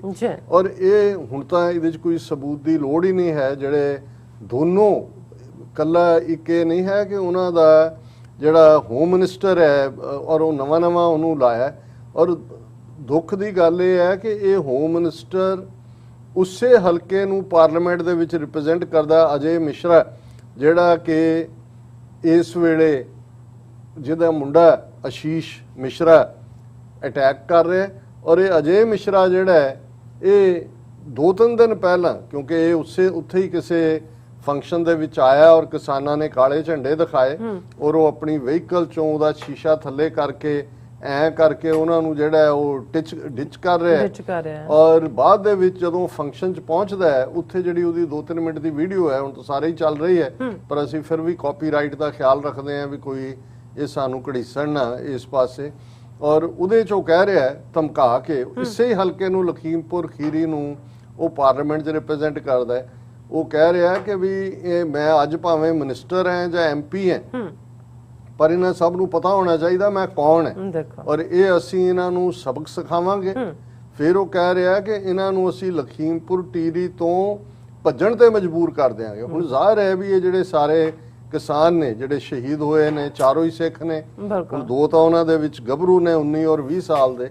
ਔਰ ਇਹ ਜਿਹੜਾ ਇਹ ਬੈਲਟ ਹੈ ਸੈਂਟਰਲ UP ਦੀ ਜਿਹੜੀ ਨੇਪਾਲ ਦੇ ਨਾਲ ਲੱਗਦੀ ਹੈ, ਇਸ ਦੇ ਵਿੱਚ ਬਹੁਤ ਸਾਰੇ ਜਿਹੜੇ ਕਿਸਾਨ ਨੇ ਉਹ ਗੁਰਦਾਸਪੁਰ ਜ਼ਿਲ੍ਹੇ ਨਾਲ ਸੰਬੰਧਿਤ ਨੇ। ਕਿਉਂਕਿ 47 ਤੋਂ ਬਾਅਦ, ਕਿਉਂਕਿ ਇੱਕ ਪਾਸੇ ਅਸੀਂ 47 ਦਾ ਦੁਖਾਂਤ ਜਦੋਂ ਦੀ ਗੱਲ ਕਰਦੇ ਕਿ ਇੱਕ ਪਾਸੇ 40% ਸਿੱਖ ਕੌਮ ਬੇਘਰੀ ਹੁੰਦੀ ਹੈ ਔਰ ਇੱਕ ਪ੍ਰੋਸਪਰਸ ਕਮਿਊਨਿਟੀ ਜਿਹੜੀ pre-47 ਬੇਸ਼ੱਕ ਆਬਾਦੀ ਪੰਜਾਬ 'ਚ 14 ਤੋਂ 15% ਸੀ ਸਿੱਖਾਂ ਦੀ, ਲੇਕਿਨ ਜਿਹੜੀ ਲੈਂਡ ਹੈ ਪੰਜਾਬ ਦੇ ਵਿੱਚ ਉਹ 35 ਤੋਂ 40% ਜਿਹੜੀ ਹੈ ਉਹਦੀ ਮਲਕੀਅਤ ਸਿੱਖਾਂ ਦੇ ਕੋਲ ਸੀ। ਔਰ ਜਦੋਂ ਅਸੀਂ ਲਾਇਲਪੁਰ, ਮਿੰਟਗੁਮਰੀ ਔਰ ਇਹ ਸਾਰੀਆਂ 12 ਦੀ ਗੱਲ ਕਰਦੇ, ਹੁਣ ਜਦੋਂ ਉਹ ਸਾਰੇ ਉਜੜ ਕੇ ਇੱਧਰ ਆਉਂਦੇ ਨੇ ਤੇ ਇੱਥੇ ਉਹ ਕਹਿੰਦੇ ਨੇ ਜੀ ਇੱਥੇ ਤਾਂ ਜ਼ਮੀਨ ਹੀ ਨਹੀਂ ਹੈ ਤੁਹਾਨੂੰ ਦੇਣ ਲਈ, ਇਸ ਲਈ ਅਸੀਂ ਰੁਪਈਏ ਦੇ ਬਦਲੇ ਚਵਾਨੀ ਦੇਾਂਗੇ।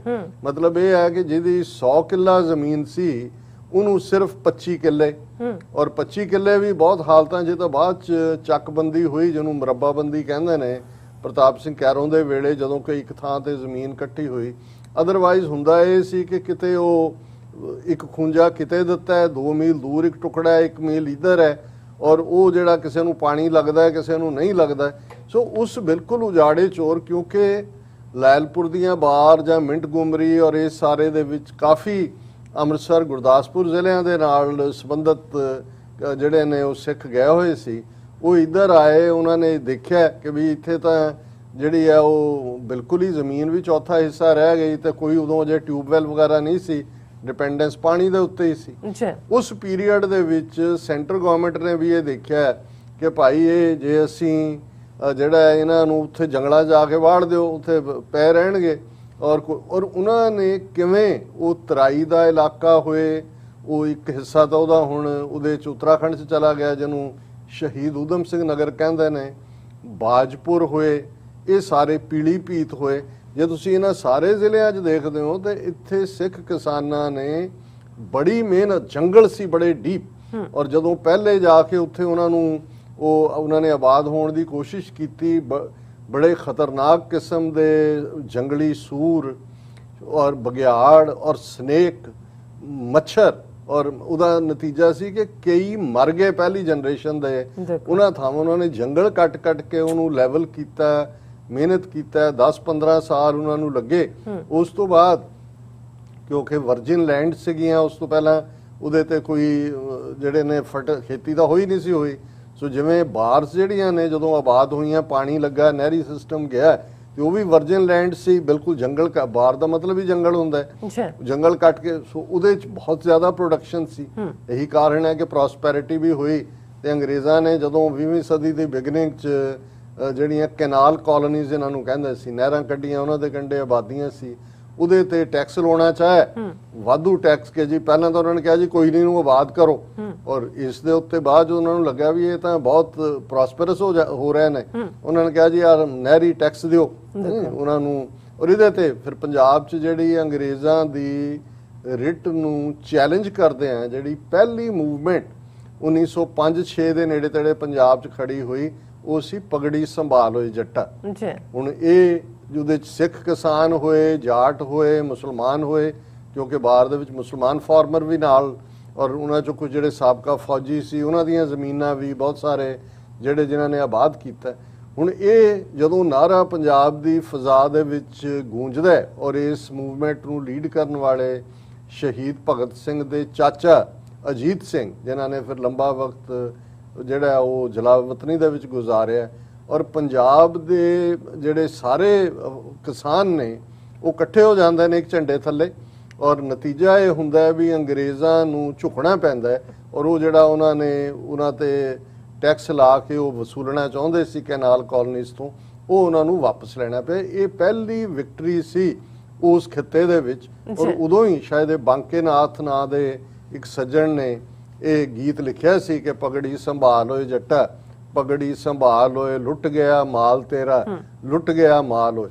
ਹੁਣ ਇਹ ਕਿਸਾਨ ਨੂੰ ਵੰਗਾਰ ਸੀ ਕਿ ਭਾਈ ਤੇਰਾ ਸਭ ਕੁਝ ਲੁੱਟਿਆ ਜਾ ਰਿਹਾ, ਔਰ ਅੱਜ ਜੇ ਅਸੀਂ ਦੇਖੀਏ ਕਿ ਉਦੋਂ ਵੀ ਅੰਗਰੇਜ਼ ਇਨਵਿੰਸੀਬਲ ਸੀ, ਕੋਈ ਉਹਦੇ ਸਾਹਮਣੇ ਕੁਸਕਣ ਵਾਲਾ ਨਹੀਂ ਸੀ, ਤੇ ਪੰਜਾਬ ਦੀ ਧਰਤੀ ਤੇ ਜਾਇਆ ਨਹੀਂ ਇਸ ਪਗੜੀ ਸੰਭਾਲ ਹੋਏ ਜੱਟਾ ਦੇ ਨਾਲ ਉਹਨਾਂ ਦੀ ਰਿਟ ਨੂੰ ਚੈਲੰਜ ਕੀਤਾ ਸੀ। ਤੇ ਹੁਣ ਵੀ ਜਿਸ ਭਾਵੇਂ ਐਕਸਪਲੋਇਟੇਸ਼ਨ ਤਾਂ ਕਿਸਾਨੀ ਦੀ ਪਹਿਲੇ ਦਿਨ ਤੋਂ ਹੀ ਸ਼ੁਰੂ ਹੋ ਗਈ, ਇਹਨਾਂ ਦੇ ਨਹਿਰੂ ਔਰ ਦੂਸਰੇ ਦੇ ਥੱਲੇ ਪੰਜਾਬ ਦੇ ਪਾਣੀਆਂ ਦੀ ਲੁੱਟ, ਮੁਫਤ ਪਾਣੀ ਹਰਿਆਣਾ ਤੇ ਰਾਜਸਥਾਨ ਨੂੰ, ਲੇਕਿਨ ਯੂਪੀ ਦੇ ਹਵਾਲੇ ਨਾਲ ਜਿਨ੍ਹਾਂ ਨੇ ਉੱਥੇ ਜਾ ਕੇ ਉਹ ਜ਼ਮੀਨਾਂ ਆਬਾਦ ਕੀਤੀਆਂ, ਹੌਲੀ ਹੌਲੀ ਹੌਲੀ ਉਹਨਾਂ ਨੇ ਹੋਰ ਜ਼ਮੀਨ ਬਣਾਉਣੀ ਸ਼ੁਰੂ ਕੀਤੀ। ਜਿਹੜਾ ਜ਼ਾਹਰ ਹੈ ਜ਼ਮੀਨ ਦਾ ਪੰਜਾਬ ਦੀ ਧਰਤੀ ਤੇ ਜਾਇਆ ਨੂੰ ਤਾਂ ਇਹ ਹੈ ਹੀ ਹੈ ਕਿ ਜ਼ਮੀਨ ਨਾਲ ਤਾਂ ਉਹਦੀ ਮੁਹੱਬਤ ਹੈ, ਔਰ ਇਹ ਵੀ ਇੱਕ ਵੱਡਾ ਕਾਰਨ ਰਿਹਾ ਹੈ ਉਹਨਾਂ ਸਾਰਿਆਂ ਦਾ। ਉੱਥੇ ਭਾਵੇਂ ਯੂਪੀ ਦੇ ਵਿੱਚ ਹਕੂਮਤ ਕੋਈ ਬਣਦੀ ਰਹੀ, ਉਹਨਾਂ ਨੂੰ ਇਹ ਲੱਗਦਾ ਸੀ ਕਿ ਵੀ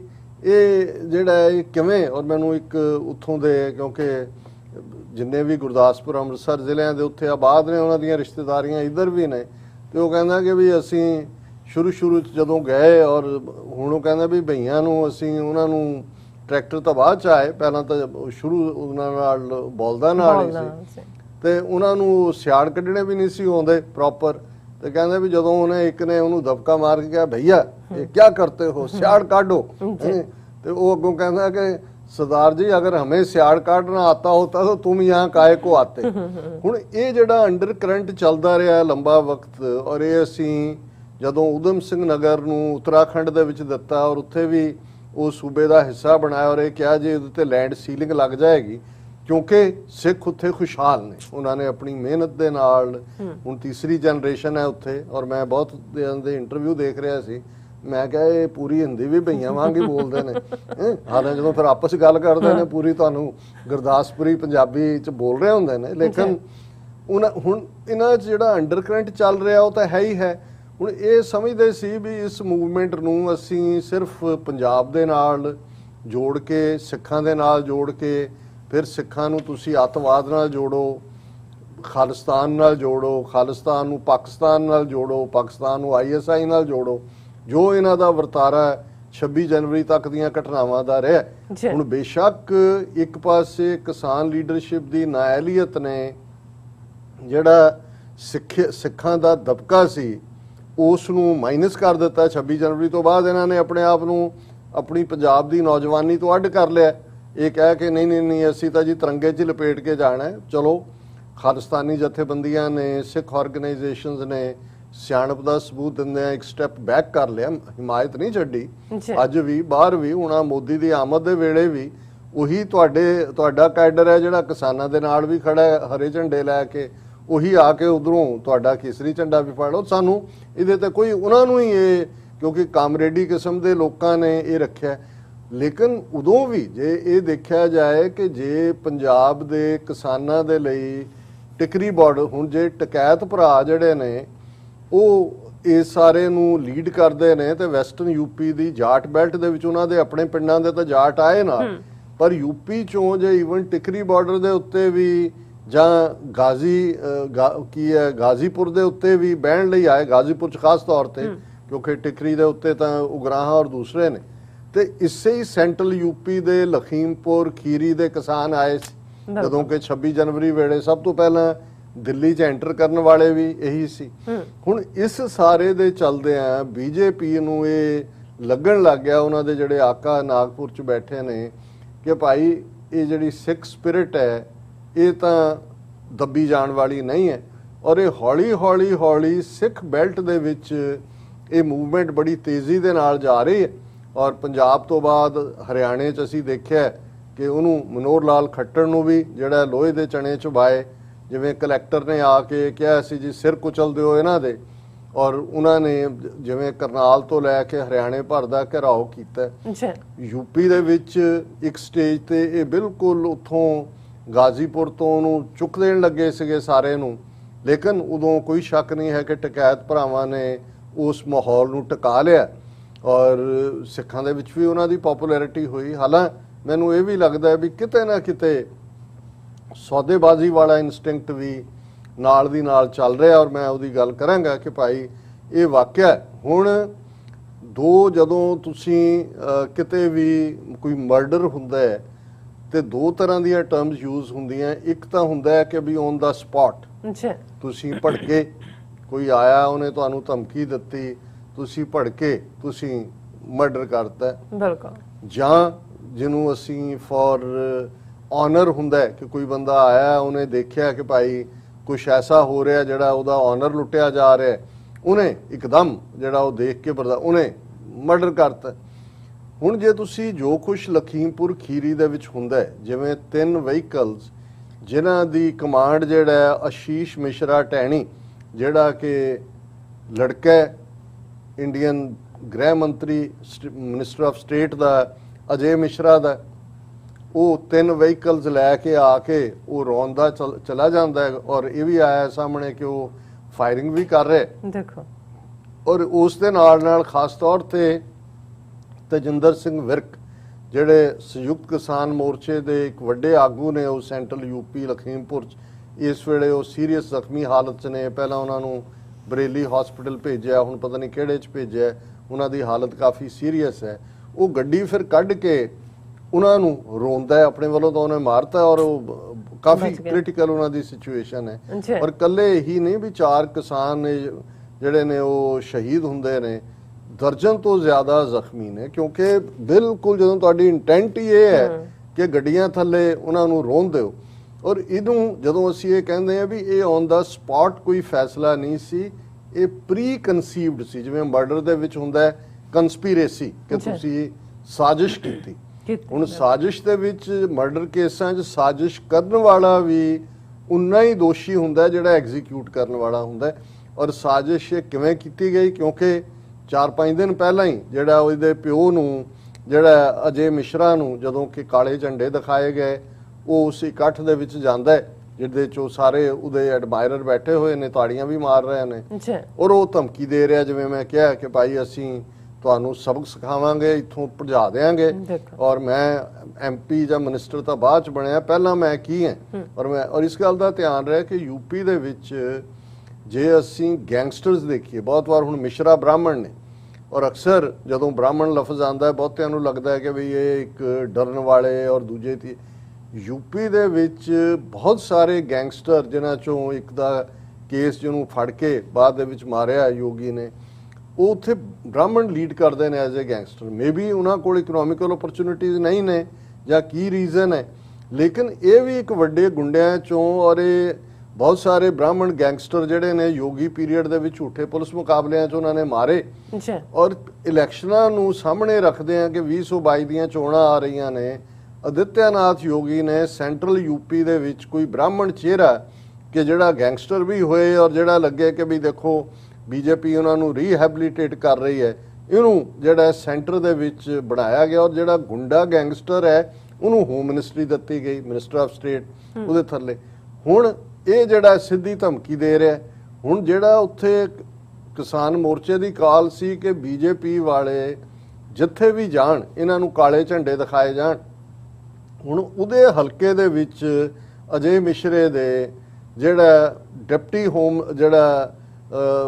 ਡਿਪਟੀ ਚੀਫ ਮਿਨਿਸਟਰ, ਉਹਨੂੰ ਸੱਦਿਆ ਹੋਇਆ ਸੀ ਕੋਈ ਦੰਗਲ ਜਾਂ ਕੋਈ ਐਸਾ ਫੰਕਸ਼ਨ ਉਹ ਪਿੰਡ 'ਚ ਕਰਵਾਉਂਦੇ ਨੇ। ਔਰ ਕਿਸਾਨਾਂ ਨੂੰ ਪਤਾ ਲੱਗ ਗਿਆ ਕਿ ਵੀ ਫਲਾਣੇ ਹੈਲੀਪੈਡ ਦੇ ਉੱਤੇ ਉਹਨੇ ਉਤਰਨਾ, ਉਹਨੇ ਹੈਲੀਕਾਪਟਰ 'ਚ ਆਉਣਾ ਸੀ। ਉਹ ਸਵੇਰੇ ਉੱਥੇ ਪਹੁੰਚ ਗਏ, ਉਹਨਾਂ ਨੇ ਕਬਜ਼ਾ ਕਰ ਲਿਆ ਹੈਲੀਪੈਡ ਤੇ, ਉਹਨਾਂ ਨੂੰ ਵੀ ਪੁਲਿਸ ਨੇ ਵਾਇਰਲੈਸ ਕਰਤੀ ਕਿ ਭਾਈ ਵੱਡੀ ਗਿਣਤੀ 'ਚ ਕਿਸਾਨ ਆ ਗਏ ਨੇ, ਔਰ ਉਹਨਾਂ ਨੇ ਬਦਲ ਲਿਆ ਆਪਣਾ ਰਾਊਟ। ਉਹ ਹੈਲੀਕਾਪਟਰ ਰਾਹੀਂ ਨਹੀਂ ਆਇਆ, ਜਿਹੜਾ ਵੀ ਉਹਨੇ ਫੰਕਸ਼ਨ ਕਰਨਾ ਸੀ ਉਹ ਬਾਈ ਆਪਣੇ ਵਹੀਕਲਸ ਦੇ ਚਲੇ ਗਏ।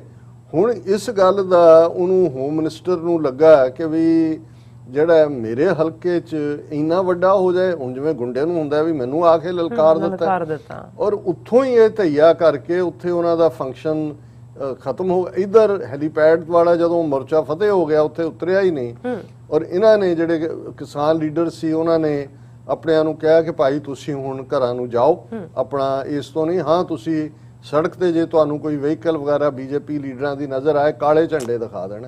ਹੁਣ ਇਹ ਜਿਹੜੀ ਕਰਾਊਡ ਹੈ ਇਹ ਵਾਪਸ ਮੁੜ ਰਹੀ ਹੈ, ਔਰ ਉੱਥੋਂ ਜਿੱਥੇ ਪਿੰਡ ਦੇ ਵਿੱਚ ਉਹਨਾਂ ਦੇ ਉਹ ਦੰਗਲ ਫੰਕਸ਼ਨ ਸੀ ਜਿੱਥੇ ਕਿ ਉਹ ਗਿਆ ਡਿਪਟੀ ਚੀਫ ਮਿਨਿਸਟਰ, ਔਰ ਉਹਦੇ ਤੋਂ ਨਿਕਲ ਕੇ ਇਹ ਇਸੇ ਦਾ ਹੀ ਮੁੰਡਾ ਅਜੇ ਮਿਸ਼ਰੇ ਦਾ, ਆਸ਼ੀਸ਼ ਮਿਸ਼ਰਾ, ਇਹ 3 ਵਹੀਕਲਸ ਲੈ ਕੇ ਆਂਦਾ ਹੈ, ਔਰ ਮੈਂ ਜਿਵੇਂ ਬਿਆਨ ਕੀਤਾ ਉੱਥੋਂ ਕੁਚਲ ਕੇ ਉਹ ਨਿਕਲ ਜਾਂਦਾ ਹੈ, ਔਰ ਉਹਨੂੰ ਪੁਲਿਸ ਔਰ ਫਾਇਰ ਵੀ ਕਰ ਰਿਹਾ। ਪੁਲਿਸ ਉਸ ਥਾਂ ਮੌਜੂਦ ਹੈ ਔਰ ਉਹ ਇਹ ਕਾਰਾ ਕਰਦਾ, ਔਰ ਫੌਰਨ ਪੁਲਿਸ ਦਾ ਜਿਹੜਾ ਆਫੀਸਰ ਹੈ ਉਹਨੂੰ ਅਲਟੀਮੇਟਲੀ ਆਪਣੀ ਗੱਡੀ ਦੇ ਵਿੱਚ ਸੇਫਲੀ ਕੱਢ ਕੇ ਲੈ ਜਾਂਦਾ।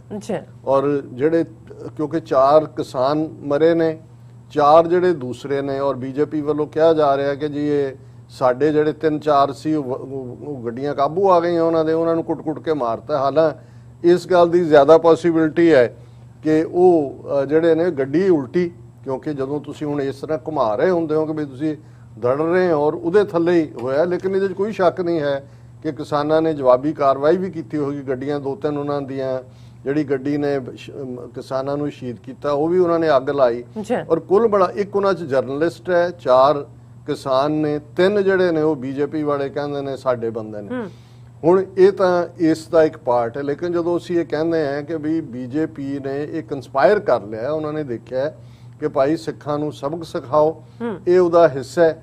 ਔਰ ਇਹਨੂੰ ਤੁਸੀਂ ਜਦੋਂ ਦੇਖਦੇ ਹੋ ਕਿ 2 ਸਟੇਟਾਂ ਨੇ ਜਿਹਦੇ 'ਚ ਐਗਰੈਸਿਵ ਕਿਸਮ ਦੇ ਬੀਜੇਪੀ ਦੇ ਜਿਹੜੇ ਚੀਫ ਮਿਨਿਸਟਰ ਉਹ ਸਿੱਧੀ ਨਾਗਪੁਰ ਦੀ ਨੀਤੀ ਲਾਗੂ ਕਰ ਰਹੇ ਨੇ। ਇੱਕ ਆਦਿੱਤਿਆਨਾਥ ਯੋਗੀ ਦਾ ਸੂਬਾ ਯੂਪੀ ਹੈ, ਬਿਲਕੁਲ, ਦੂਸਰਾ ਹਰਿਆਣਾ ਮਨੋਹਰ ਲਾਲ ਖੱਟੜ ਜਿਹੜਾ ਇਹਦੇ ਨਾਲ ਆਰਐਸਐਸ ਦਾ ਪ੍ਰਚਾਰਕ ਸੀ, ਮੋਦੀ ਦੇ ਉੱਤੇ ਥੋਪਿਆ ਹੋਇਆ ਉਹਨੂੰ, ਉਹਦਾ ਲੋਕਲ ਕੋਈ ਪੋਲੀਟੀਕਲ ਬੇਸ ਨਹੀਂ ਸੀ।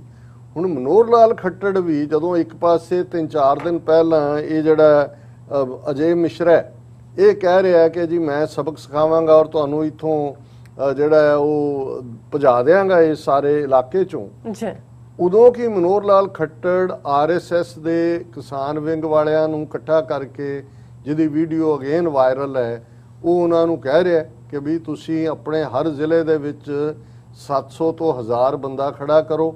ਫਿਰ ਉਹ ਇੱਕ ਸੰਸਕ੍ਰਿਤ ਦਾ ਸ਼ਲੋਕ ਬੋਲ ਰਿਹਾ ਕਿ ਵੀ ਹੁਣ ਇਹ ਤਰੀਕਾ ਹੈ। ਫਿਰ ਉਹ ਪੁੱਛਦਾ ਇਹਦਾ ਮਤਲਬ ਕੀ ਹੈ, ਕਿ ਕੋਈ ਅੰਗਰੇਜ਼ੀ ਚ ਕਹਿੰਦਾ ਨਹੀਂ ਅੰਗਰੇਜ਼ੀ ਨਹੀਂ, ਹਿੰਦੀ में बताओ।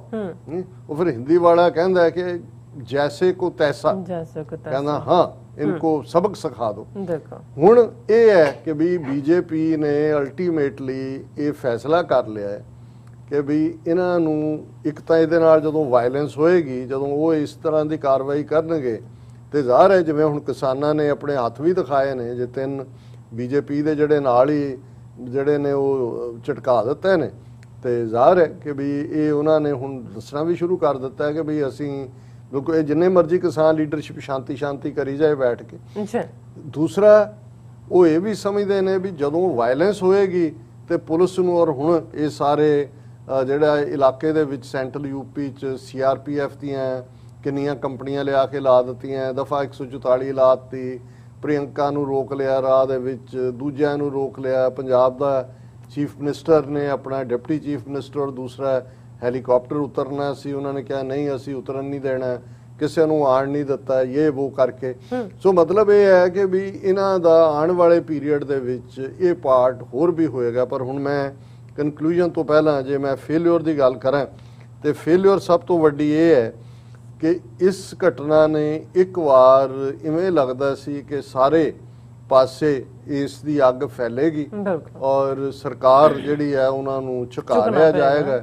ਪਰ ਅਗੇਨ ਜਿਵੇਂ ਮੈਂ ਕਿਹਾ ਕਿ ਵੀ ਭਾਵੇਂ ਟਕੈਤ ਭਰਾਵਾਂ ਨੂੰ ਲੈ ਕੇ ਬਹੁਤ ਸਾਰਿਆਂ ਨੂੰ ਜਿਹੜਾ ਉਹ ਲੱਗਦਾ ਕਿ ਜੀ ਉਹਨਾਂ ਨੇ ਇਹਨੂੰ ਕਮਿਊਨਲ ਨਹੀਂ ਬਣਨ ਦਿੱਤਾ ਸਿਚੁਏਸ਼ਨ ਨੂੰ, ਪਰ ਇਸ ਗੱਲ ਦਾ ਧਿਆਨ ਰਹੇ ਕਿ ਇਹ ਡੀਲ ਮੇਕਰ ਵੀ ਨੇ ਜੀ ਔਰ ਪਿਛਲੀਆਂ ਚੋਣਾਂ 'ਚ 2019 ਵੇਲੇ ਜਿਹੜਾ ਇਹਨਾਂ ਨੇ ਖੁੱਲ ਕੇ ਜਿਹੜਾ ਬੀਜੇਪੀ ਦੀ ਮਦਦ ਵੀ ਕੀਤੀ ਸੀ, ਉਸੇ ਮੁਜ਼ੱਫਰਨਗਰ ਏਰੀਆ 'ਚ ਜਿੱਥੇ ਮੁਸਲਮਾਨਾਂ ਦੇ ਖਿਲਾਫ ਵਾਇਲੈਂਸ ਹੋਈ, ਉਹਦਾ ਵੀ ਇਹ ਹਿੱਸਾ ਸੀ। ਔਰ ਡੈੱਡ ਬਾਡੀਜ਼ ਉਹਨਾਂ ਨੇ ਸੰਭਾਲ ਲਈਆਂ ਕਿਸਾਨਾਂ ਨੇ। ਉਹਨਾਂ ਨੇ ਕਿਹਾ ਜੀ ਅਸੀਂ ਜਦੋਂ ਤੱਕ ਇਹ ਮਿਨਿਸਟਰ ਜਿਹੜਾ ਹੈ ਇਹ ਰਿਜ਼ਾਈਨ ਨਹੀਂ ਕਰਦਾ, ਅਜੇ ਮਿਸ਼ਰਾ, ਇਹਦੇ ਮੁੰਡੇ ਦੇ ਖਿਲਾਫ ਜਿਹੜਾ ਇਹਨੂੰ ਗ੍ਰਿਫਤਾਰ ਨਹੀਂ ਕੀਤਾ ਜਾਂਦਾ, ਕੇਸ ਨਹੀਂ ਰਜਿਸਟਰ ਹੁੰਦਾ ਔਰ ਬਾਕੀ ਮੰਗਾਂ, ਅਸੀਂ ਇਹਨਾਂ ਦਾ ਸੰਸਕਾਰ ਨਹੀਂ ਕਰਨਾ। ਔਰ ਇਹ ਕਿਸਾਨ ਲੀਡਰ ਪਹੁੰਚ ਜਾਂਦੇ ਨੇ ਔਰ ਉੱਥੇ ਜਿਹੜਾ ਕੰਪਰੋਮਾਈਜ਼ ਸਟ੍ਰਾਈਕ ਹੁੰਦਾ ਹੈ ਕਿ ਵੀ ਸਰਕਾਰ ਜਿਹੜੇ ਮਾਰੇ ਗਏ ਨੇ ਹਰ ਇੱਕ ਦਿਨ ਨੂੰ 45 ਲੱਖ ਰੁਪਈਆ ਦੇਗੀ। ਉਹਨਾਂ 4 ਜਿਹੜੇ ਕਿਸਾਨ ਨੇ ਉਹਨਾਂ ਦੇ ਪਰਿਵਾਰ ਦੇ ਕਿਸੇ ਜੀ ਨੂੰ ਉਹਦੀ ਯੋਗਤਾ ਮੁਤਾਬਕ ਨੌਕਰੀ ਦਿੱਤੀ ਜਾਏਗੀ ਔਰ ਜਿਹੜੇ ਜ਼ਖਮੀ ਨੇ ਉਹਨਾਂ ਨੂੰ 10 ਲੱਖ ਰੁਪਈਆ ਦਿੱਤਾ ਜਾਏਗਾ। FIR ਰਜਿਸਟਰ ਹੋਏਗੀ ਫਾਰਮਰਸ ਦੀ ਸ਼ਿਕਾਇਤ ਦੇ ਉੱਤੇ। ਉਹ ਉਹਨਾਂ ਨੇ ਉਧਰਾਂ ਦੀ ਕਿਸਾਨਾਂ ਦੀ ਸ਼ਿਕਾਇਤ ਵੀ ਕਰ ਲਈ, ਨਾਲ ਦੀ ਨਾਲ ਦੂਜਿਆਂ ਦੀ ਵੀ ਕਰ ਲਈ। ਉਹ ਤਾਂ ਫਿਰ ਉਹੀ ਹੁੰਦਾ ਕਿ ਵੀ ਆਉਣ ਵਾਲੇ ਪੀਰੀਅਡ 'ਚ ਇਹ ਕਿਸਾਨਾਂ ਨੂੰ ਚੁੱਕਣਗੇ ਕਿ ਜੀ ਤੁਸੀਂ ਇਹ 3 ਬੰਦੇ ਜਿਨ੍ਹਾਂ ਨੇ ਮਾਰੇ, ਉਹ 20-25 ਹੋਰ ਜਿਹੜੇ ਨੇ ਉਹ ਕਿਸਾਨ ਟੰਗੇ ਹੋਣਗੇ। ਤੇ ਨਾਲ ਉਹਨਾਂ ਨੇ ਕਿਹਾ ਜੀ ਇੱਕ ਰਿਟਾਇਰ ਹਾਈ ਕੋਰਟ ਜੱਜ ਜਿਹੜਾ ਹੈ ਉਹ ਇਸ ਮਾਮਲੇ ਦੀ ਪੜਤਾਲ ਕਰੇਗਾ। ਹੁਣ ਹਾਈ ਕੋਰਟ ਜੱਜ ਤਾਂ ਯੋਗੀ ਨਹੀਂ ਲਾਣਾ, ਉਹੀ ਪੁਲਿਸ ਜਿਹੜੀ ਉਹਨੂੰ ਸੇਫਲੀ ਕੱਢ ਕੇ ਲਿਜਾਂਦੀ ਹੈ, ਜਿਸ ਪੁਲਿਸ ਦੇ ਸਾਹਮਣੇ ਹੁੰਦਾ ਹੈ ਉਹਦੇ ਚੋਂ ਕੀ ਨਿਕਲਣਾ। ਸੋ ਮੈਨੂੰ ਇਹ ਲੱਗਦਾ ਵੀ ਇਸ ਵਾਰ ਫੇਰ ਇਹ ਜਿੱਤੀ ਬਾਜ਼ੀ ਹਾਰੀ ਹੈ। ਜਿਸ ਕਿਸਮ ਦਾ ਮਾਹੌਲ ਬਣ ਗਿਆ ਸੀ, ਔਰ ਮੈਂ ਤਾਂ ਸਾਰੀ ਰਾਤ ਜਾਗ ਰਿਹਾ ਸੀ ਜਦੋਂ ਪਿਛਲੀ ਰਾਤ ਸਵੇਰ ਦੇ 3-4 ਵਜੇ ਤੱਕ ਜਦੋਂ ਮੈਂ ਇਹ ਖਬਰ ਦੇਖੀ ਕਿ ਜੀ ਐਗਰੀਮੈਂਟ ਹੈਜ਼ ਬੀਨ ਵੀ ਉਹ ਟਕੈਤ ਬਾਕੀ ਸਾਰੇ ਰੋਕ ਲਏ, ਉਹਨਾਂ ਨੇ ਸਿਰਫ ਉਹਨੂੰ ਟਕੈਤਾਂ ਨੂੰ ਹੀ ਜਾਣ ਦਿੱਤਾ। ਫਿਰ ਇਹ ਹੋਇਆ ਜੀ ਉਹਨਾਂ ਦੀ ਕਮਿਸ਼ਨਰ ਨਾਲ ਗੱਲਬਾਤ ਹੋਈ, ਹੋ ਗਿਆ ਇਹ। ਮੈਂ ਕਿਹਾ ਵੀ ਇੱਕ ਵਾਰ ਫੇਰ ਜਿਹੜੀ ਫਾਈਨੈਸਟ ਮੂਵਮੈਂਟ ਸੀ, ਕਿਉਂਕਿ ਇਵੇਂ ਹੀ ਹੁੰਦਾ ਜਦੋਂ ਤੁਸੀਂ ਜਜ਼ਬਾਤ ਦੇ ਭੜਕਾ ਦੇ ਥੱਲੇ। ਹੁਣ ਅਸੀਂ ਸਾਕਾ ਨਨਕਾਣਾ ਸਾਹਿਬ ਦੀ ਗੱਲ ਕਰਦੇ ਹਾਂ ਕਿ ਭਾਈ ਜਿਹੜਾ ਉਹ ਕਿਵੇਂ ਉਹਨੇ ਮਹੰਤ ਨਰੈਣੂ ਉਦਾਸੀ ਦੇ ਗੁੰਡਿਆਂ ਨੇ ਕਿੰਨੇ 130 ਤੋਂ ਜ਼ਿਆਦਾ ਸਿੱਖਾਂ ਨੂੰ ਸ਼ਹੀਦ ਕੀਤਾ ਔਰ ਅਗਲੇ ਦਿਨ 2 ਦਿਨ ਬਾਅਦ ਆਂਦਾ ਜੀ ਕਿ ਜਿਹੜਾ ਕਮਿਸ਼ਨਰ ਕੰਗ ਸੀ ਉਹਨੇ ਚਾਬੀਆਂ ਹਵਾਲੇ, ਐਵੇਂ ਨਹੀਂ ਚਾਬੀਆਂ ਹਵਾਲੇ ਹੋਈਆਂ। ਅਗਲੇ ਦਿਨ ਸ਼ੇਖੂਪੁਰਾ ਜ਼ਿਲ੍ਹਾ ਸਾਰੇ ਦੇ ਸਾਰੇ ਜਿਹੜੇ ਸਿੱਖ ਬਹੁਤ ਸਾਰੇ ਵਿਰਕਾਂ ਦੇ ਪਿੰਡ ਨੇ ਨਾਲ ਲੱਗਦੇ, ਕੋਈ ਘੋੜਿਆਂ ਤੇ, ਕੋਈ ਲਾਠੀ, ਕੋਈ ਹਥਿਆਰ ਲੈ ਕੇ ਹਜ਼ਾਰਾਂ ਦੀ ਗਿਣਤੀ ਦੇ ਵਿੱਚ ਜਿਹੜੇ ਨੇ ਉਹ ਨਨਕਾਣਾ ਸਾਹਿਬ ਵੱਲ ਮਾਰਚ ਕਰਨ ਲੱਗ ਗਏ। ਔਰ ਜਦੋਂ ਹਜ਼ਾਰਾਂ ਲੋਕ 4 ਚੁਫੇਰੇ ਆ ਗਏ ਤਾਂ ਹਕੂਮਤ ਤਾਂ ਘਬਰਾ ਗਈ। ਕੀ ਹੈ, ਉਹਨੇ ਕੰਗ ਨੇ ਜਿਹੜਾ ਕਮਿਸ਼ਨਰ ਸੀ ਉਹਨੇ ਕਿਹਾ ਜੀ ਉਹ ਕਰਤਾਰ ਸਿੰਘ ਝੱਬਰ ਜਥੇਦਾਰ ਸੀ ਉਹਨਾਂ ਦਾ, ਉਹ ਕਿਹਾ ਉਹਨੇ ਕਿਹਾ ਇੱਥੇ ਰੱਖ ਸੁੱਟ ਥੱਲੇ ਤੇ ਫੜਨੀਆਂ ਨਹੀਂ ਹੈ ਤੇਰੇ ਤੋਂ। ਇਵੇਂ ਕੰਟਰੋਲ ਮਿਲਿਆ। ਸੋ ਜਦੋਂ ਤੱਕ ਇਹ ਖੌਫ ਨਾ ਹੋਏ, ਹੁਣ ਜੇ ਤੁਸੀਂ 4 ਦਰੜ ਦਿੱਤੇ, ਮਾਰ ਦਿੱਤੇ, ਹਜ਼ਾਰਾਂ ਲੋਕ ਬਾਹਰ ਨਿਕਲਦੇ ਬਣਾ ਲੈਂਦੇ ਜਲਿਆਂਵਾਲੇ ਬਾਗ ਜਿੰਨੇ ਕੁ ਬਣਾਣੇ ਨੇ। ਤੁਸੀਂ ਕੁਰਬਾਨੀ ਵੀ ਕਰਵਾ ਰਹੇ ਹੋ, 800-900 ਕੁਰਬਾਨੀਆਂ ਵੀ ਹੋ ਗਈਆਂ। ਜਿਹੜੀ ਫਾਈਨੈਂਸ ਮੂਵਮੈਂਟ ਹੁੰਦੀ ਹੈ, ਤੁਸੀਂ ਹੁਣ 45 ਲੱਖ ਦਾ ਮਤਲਬ ਹੈ ਕਿ 50,000 ਅਮਰੀਕਨ ਡਾਲਰ ਜਿਹੜਾ ਹੈ ਇਹ ਇੱਕ ਗੱਭਰੂ ਦੀ ਤੁਸੀਂ ਕੀਮਤ ਪਾਈ ਹੈ। ਅੱਗੇ ਤੁਸੀਂ ਅਰਬਾਂ ਰੁਪਈਆ ਤੁਹਾਨੂੰ ਬਾਹਰਲੇ ਸਿੱਖ ਦੇ ਰਹੇ ਨੇ, ਉਹ ਉਹਨਾਂ ਦੇ ਪਰਿਵਾਰਾਂ ਨੂੰ 50 ਲੱਖ ਨਹੀਂ ਸੀ ਦੇ ਸਕਦੇ। ਕਿਉਂ ਨਹੀਂ? ਸੋ ਇਹ ਇੱਕ ਅਫਸੋਸ ਦੀ ਗੱਲ ਹੈ ਕਿ ਵੀ ਬਹੁਤ ਵਾਰ ਅਸੀਂ ਉਹੀ ਸ਼ਾਹ ਮੁਹੰਮਦ ਦੀ ਕੋਟ ਬਾਰ-ਬਾਰ ਆਂਦੀ ਹੈ ਕਿ ਸ਼ਾਹ ਮੁਹੰਮਦ ਦਾ ਇੱਕ ਸਰਕਾਰ ਬਾਜੋਂ ਫੌਜਾਂ ਜਿੱਤ ਕੇ ਅੰਤ ਨੂੰ ਹਾਰੀਆਂ। ਜੀ ਡਾਕਟਰ ਸਾਹਿਬ ਤੁਹਾਡਾ ਬਹੁਤ ਬਹੁਤ ਸ਼ੁਕਰੀਆ, ਤੁਸੀਂ ਆਪਣੇ ਵਿਚਾਰ ਸਾਡੇ ਦਰਸ਼ਕਾਂ ਨਾਲ ਸਾਂਝੇ ਕੀਤੇ। ਇਸ ਵਕਤ ਲੈਣੇ ਆ ਬ੍ਰੇਕ ਤੋਂ ਪਹਿਲਾਂ ਅਸੀਂ ਆਪਣੇ ਦਰਸ਼ਕਾਂ ਤੇ ਸਰੋਤਿਆਂ ਨੂੰ ਹਮੇਸ਼ਾ ਤਰ੍ਹਾਂ ਅਪੀਲ ਤੇ ਬੇਨਤੀ ਕਰਦੀ ਵਿਊਅਰਸ, ਜਿਸ ਤਰ੍ਹਾਂ ਕਿ ਤੁਸੀਂ ਜਾਣਦੇ ਹੋ ਕਿ TV 84 ਹੱਕ ਸੱਚ ਇਨਸਾਫ ਦੀ ਜਿਹੜੀ ਆਵਾਜ਼ ਹੈ ਉਹ ਬੁਲੰਦ ਕਰ ਰਿਹਾ ਹੈ। ਇਹ ਆਵਾਜ਼ ਤੁਹਾਡੇ ਪਿਆਰ ਸਦਕਾ, ਤੁਹਾਡੇ ਵਿਸ਼ਵਾਸ ਸਦਕਾ, ਤੁਹਾਡੇ ਡੋਨੇਸ਼ਨ ਸਦਕਾ ਹੀ ਹੋ ਰਹੀ ਹੈ। ਸੋ ਅਸੀਂ ਚਾਹਾਂਗੇ ਕਿ ਤੁਸੀਂ TV 84 ਦੀ ਵੱਧ ਤੋਂ ਵੱਧ ਮਾਈਕ ਸਹਾਇਤਾ ਕਰੋ। ਤੁਸੀਂ ਆਪਣੀ ਮਾਈਕ ਸਹਾਇਤਾ ਸਾਡੀ ਵੈਬਸਾਈਟ tv84.tv ਤੇ ਜਾ ਕੇ ਪੇਪਲ ਦੀ ਵਰਤੋਂ ਕਰਕੇ 1 ਟਾਈਮ ਡੋਨੇਟ ਕਰ ਸਕਦੇ ਹੋ, ਮੰਥਲੀ ਡੋਨੇਟ ਵੀ ਕਰ ਸਕਦੇ ਹੋ। ਤੁਸੀਂ TV 84 ਦੇ ਨਾਮ ਤੇ ਚੈੱਕ ਬਣਾ ਕੇ ਸਾਨੂੰ ਮੇਲ ਵੀ ਕਰ ਸਕਦੇ ਹੋ। ਸਾਡੇ ਇਸ ਪਤੇ ਤੇ 36-01 37th Avenue Long Island City, New York 11101 USA, ਜਾਂ ਫਿਰ ਤੁਸੀਂ ਸਾਨੂੰ ਫੋਨ ਰਾਹੀਂ ਵੀ ਸੰਪਰਕ ਕਰ ਸਕਦੇ ਸਾਡੇ ਫੋਨ ਨੰਬਰ ਤੇ 5166191984। ਤੁਸੀਂ ਸਾਨੂੰ ਈਮੇਲ ਵੀ ਕਰ ਸਕਦੇ info@tv84.tv ਤੇ। ਅਸੀਂ ਤੁਹਾਡੇ ਤਹਿ ਦਿਲ ਤੋਂ ਸ਼ੁਕਰਗੁਜ਼ਾਰ ਹੋਵਾਂਗੇ। ਸੋ ਇੱਥੇ ਲੈਣੇ ਬ੍ਰੇਕ ਵਿਊਅਰਸ, ਤੁਸੀਂ ਸਾਨੂੰ ਇਸੇ ਤਰ੍ਹਾਂ ਬਣੇ ਰਹਿਣਾ। ਮਿਲਦੇ ਹਾਂ ਛੋਟੇ ਜਿਹੇ ਵਕਫੇ ਤੋਂ ਬਾਅਦ।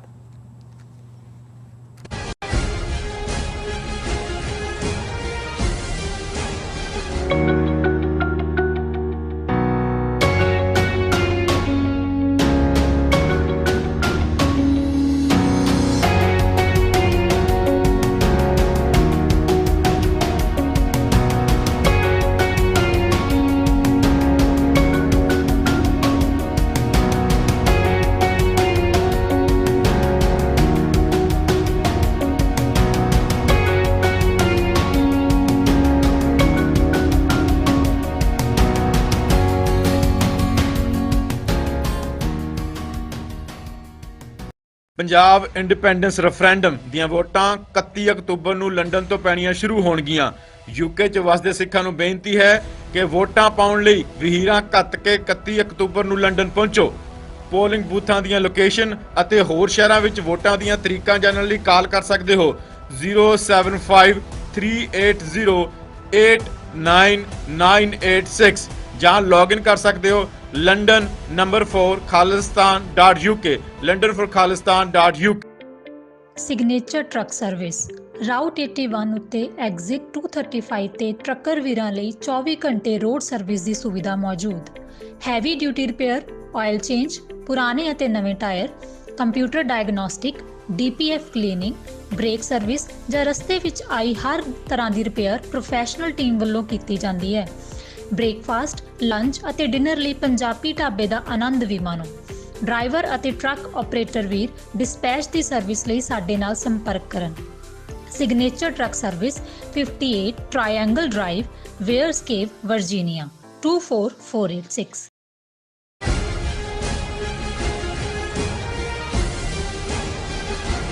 ਦਰਸ਼ਕੋ, ਬ੍ਰੇਕ ਤੋਂ ਬਾਅਦ ਤੁਹਾਡਾ ਸਭ ਦਾ ਭਰਪੂਰ ਸਵਾਗਤ ਹੈ। ਸੋ ਵੀਅਰਸ, ਹੁਣ ਆਪਾਂ ਫਿਰ ਦੁਬਾਰਾ ਗੱਲਬਾਤ ਕਰਨ ਜਾ ਰਹੇ ਹਾਂ ਕਿਸਾਨ ਅੰਦੋਲਨ ਦੇ ਹਵਾਲੇ ਨਾਲ। ਸੋ ਕਿਸਾਨ ਅੰਦੋਲਨ ਸੰਬੰਧੀ ਜਿਹੜੀ ਚੱਲ ਰਹੀ ਇੱਕ ਰਿਟ ਪਟੀਸ਼ਨ ਦੀ ਸੁਣਵਾਈ ਦੌਰਾਨ ਭਾਰਤੀ ਸੁਪਰੀਮ ਕੋਰਟ ਨੇ ਟਿੱਪਣੀ ਕੀਤੀ ਹੈ ਕਿ ਜਦੋਂ ਖੇਤੀ ਕਾਨੂੰਨਾਂ ਸੰਬੰਧੀ ਸੁਪਰੀਮ ਕੋਰਟ ਵਿੱਚ ਸੁਣਵਾਈ ਚੱਲ ਰਹੀ ਹੈ ਤਾਂ ਫਿਰ ਕਿਸਾਨਾਂ ਵੱਲੋਂ ਧਰਨਾ ਦੇਣਾ ਜਾਂ ਪ੍ਰੋਟੈਸਟ ਕਰਨਾ ਬੇਲੋੜੀਂਦਾ ਹੈ। ਸੋ ਇਉਂ ਜਾਪਦਾ ਹੈ ਕਿ ਮੋਦੀ ਸਰਕਾਰ ਸੁਪਰੀਮ ਕੋਰਟ ਨੂੰ ਵਰਤ ਕੇ ਕਿਸਾਨ ਧਰਨੇ ਨੂੰ ਗੈਰ ਕਾਨੂੰਨੀ ਕਰਾਰ ਦੇ ਸਕਦੀ ਹੈ। ਸੋ ਇਸ ਬਾਰੇ ਆਪਾਂ ਗੱਲਬਾਤ ਕਰਨ ਜਾ ਰਹੇ ਹਾਂ। ਸੋ ਅਸੀਂ ਚਾਹਾਂਗੇ ਕਿ ਤੁਸੀਂ ਨਾਲ ਇਸੇ ਤਰ੍ਹਾਂ ਬਣੇ ਰਹਿਣਾ। ਦੇਖਣ ਸੁਣਨੇ ਲਿਖਣ ਲਈ ਤੁਹਾਡਾ ਸਭ ਦਾ ਬਹੁਤ ਬਹੁਤ ਸ਼ੁਕਰੀਆ ਜੀ। ਰਾਜ ਸਾਹਿਬ, ਕੀ ਕਹਿਣਾ ਚਾਹੋਗੇ? ਦੇਖੋ, ਭਾਰਤ ਦੇ ਇਸ ਗੁੰਡੇ ਪ੍ਰਾਈਮ ਮਿਨਿਸਟਰ ਮੋਦੀ ਨੂੰ 2-4 ਲਫ਼ਜ਼ ਅੰਗਰੇਜ਼ੀ ਦੇ ਰਟਾਏ ਹੋਏ ਨੇ, ਇਹਦੇ ਆਕਾਵਾਂ ਨੇ। ਉਹ ਜਿੱਥੇ ਜਾਂਦਾ ਹੈ ਇੱਥੋਂ ਗੱਲ ਸ਼ੁਰੂ ਕਰਦਾ ਹੈ ਕਿ India is the mother of democracy. ਚਲੋ, ਗਾਂ ਨੂੰ ਮਾਤਾ ਕੋ ਤਾਂ ਸਮਝ ਆ ਸਕਦੀ ਹੈ, ਉਹ ਤਾਂ ਦੁਨੀਆ ਵੀ ਹੱਸ ਪੈਂਦੀ ਹੈ ਕਿ ਅੱਛਾ ਇਹ ਤੁਹਾਡੀ ਮਾਂ ਹੈ ਤੇ ਤੁਹਾਡੀ ਅਸਲੀ ਮਾਂ ਦਾ ਜਿਹੜਾ ਹੈ ਉਹਦਾ ਕੀ ਰੁਤਬਾ ਹੈ ਜੀ। ਲੇਕਿਨ ਇਹ ਇੱਥੇ ਵੀ ਜਦੋਂ ਹੁਣ ਆਇਆ ਕਿ India is the mother of all democracies. ਹੁਣ ਦੇਖਣ ਵਾਲੀ ਗੱਲ ਇਹ ਹੈ ਕਿ ਜੇ ਤੁਸੀਂ ਡੈਮੋਕ੍ਰੇਸੀ ਨੂੰ ਸਿੰਪਲੀ ਡਿਫਾਈਨ ਕਰਦੇ ਹੋ, ਹਾਲਾਂਕਿ ਉਹਦੀਆਂ ਬਹੁਤ ਡੈਫੀਨੇਸ਼ਨਸ ਨੇ ਜਮਹੂਰੀਅਤ ਦੇ ਨਾਂ ਥੱਲੇ, ਲੇਕਿਨ ਅਮਰੀਕਾ ਦੇ ਵਿੱਚ ਜਾਂ ਸਾਡੇ ਵੀ ਸਕੂਲ ਡੇਜ਼ ਦੇ ਵਿੱਚ ਜਿਹੜੀ ਪਪੂਲਰ ਕੋਟ ਸੀ, of the people, by the people, for the people, Lincoln ਨੂੰ ਕੋਟ ਕੀਤਾ ਜਾਂਦਾ ਸੀ ਕਿ ਲੋਕ ਬਣਾਉਂਦੇ ਨੇ। ਲੇਕਿਨ ਜਦੋਂ ਤੁਸੀਂ ਉਹਨਾਂ ਦੇ ਸਟਰਕਚਰ ਦੇਖਦੇ ਹੋ, ਅਕਾਊਂਟੇਬਿਲਿਟੀ, ਹਰ ਕੀਤੇ ਕਾਰੇ ਦਾ ਹਿਸਾਬ ਕਿਤਾਬ, ਇਹ ਕਿਸੇ ਵੀ ਸਿਸਟਮ ਦਾ ਜਿਹਦੇ ਚ ਅਦਲ ਹੈ, ਜਸਟਿਸ ਹੈ, ਇਨਸਾਫ ਹੈ, ਉਹ ਪਹਿਲਾ ਪਾਰਟ ਹੁੰਦਾ ਹੈ। ਹਾਲਾਂਕਿ ਕੋਈ ਵੀ ਸਿਸਟਮ, ਭਾਵੇਂ ਉਹ ਮੋਨਾਰਕੀਜ਼ ਨੇ, ਅਰਿਸਟੋਕ੍ਰੇਸੀਜ਼ ਨੇ ਜਾਂ ਡਿਕਟੇਟਰਸ਼ਿਪਸ ਨੇ, ਮੁੱਢਲੀ ਚੀਜ਼ ਤਾਂ ਇਹੀ ਹੁੰਦੀ ਹੈ safety and security and justice, ਕਿ ਤੁਹਾਡਾ ਨਾਗਰਿਕ ਸੇਫ ਮਹਿਸੂਸ ਕਰੇ, ਉਹ ਸਟੇਟ ਉਹਦੀ ਸਿਕਿਉਰਿਟੀ ਨੂੰ ਯਕੀਨੀ ਬਣਾਏ ਔਰ ਉਸ ਨੂੰ ਜਿਹੜਾ ਹੈ ਉਹ ਅਦਲ ਮਿਲੇ, ਇਨਸਾਫ ਮਿਲੇ। ਬਾਕੀ ਫਿਰ ਤੁਹਾਡੀ ਪ੍ਰੋਸਪੈਰਿਟੀ ਜਿਹੜੀ ਹੈ, ਰੋਟੀ, ਕੱਪੜਾ, ਮਕਾਨ, ਤੁਹਾਡੀਆਂ ਲੋੜਾਂ, ਤੇ ਫਿਰ ਜਿਹੜਾ ਅੱਜ ਦਾ ਅਸੀਂ ਵੈਲਫੇਅਰ ਸਟੇਟਸ ਤੱਕ ਦਾ ਕਨਸੈਪਟ ਦੇਖਦੇ ਹਾਂ ਕਿ ਭਾਈ ਤੁਹਾਡੀ ਸੁਸਾਇਟੀ, ਜਿਹੜੇ ਲੋਕ ਐਫਲੂਐਂਟ ਨੇ ਉਹ ਟੈਕਸ ਦਿੰਦੇ ਨੇ, ਉਹਨਾਂ ਦੇ ਨਾਲ ਜਿਨ੍ਹਾਂ ਦੇ ਕੋਲ ਇੰਸ਼ੋਰੈਂਸ ਨਹੀਂ ਹੈ ਉਹਨਾਂ ਦਾ ਤੁਸੀਂ ਧਿਆਨ ਰੱਖਦੇ ਹੋ, ਜਿਨ੍ਹਾਂ ਕੋਲ ਫੂਡ ਨਹੀਂ ਹੈ ਉਹਨਾਂ ਦੇ ਲਈ ਫੂਡ ਸਟੈਂਪਸ ਨੇ।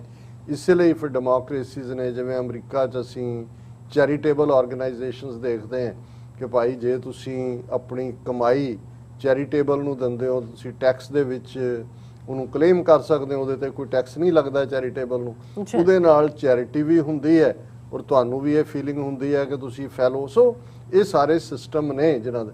ਲੇਕਿਨ ਜਦੋਂ ਪੋਪੂਲਰਲੀ ਇਹ ਕਿਹਾ ਜਾਂਦਾ ਹੈ ਕਿ ਜੀ ਇਹਦੀਆਂ 3 ਬ੍ਰਾਂਚਿਸ, ਐਗਜ਼ੈਕਟਿਵ, ਲੈਜਿਸਲੇਟਿਵ ਔਰ ਜੁਡੀਸ਼ਰੀ, ਔਰ ਮੀਡੀਆ ਨੂੰ ਜਿਹੜਾ ਉਹ 4th ਪਿਲਰ ਕਿਹਾ ਜਾਂਦਾ ਹੈ।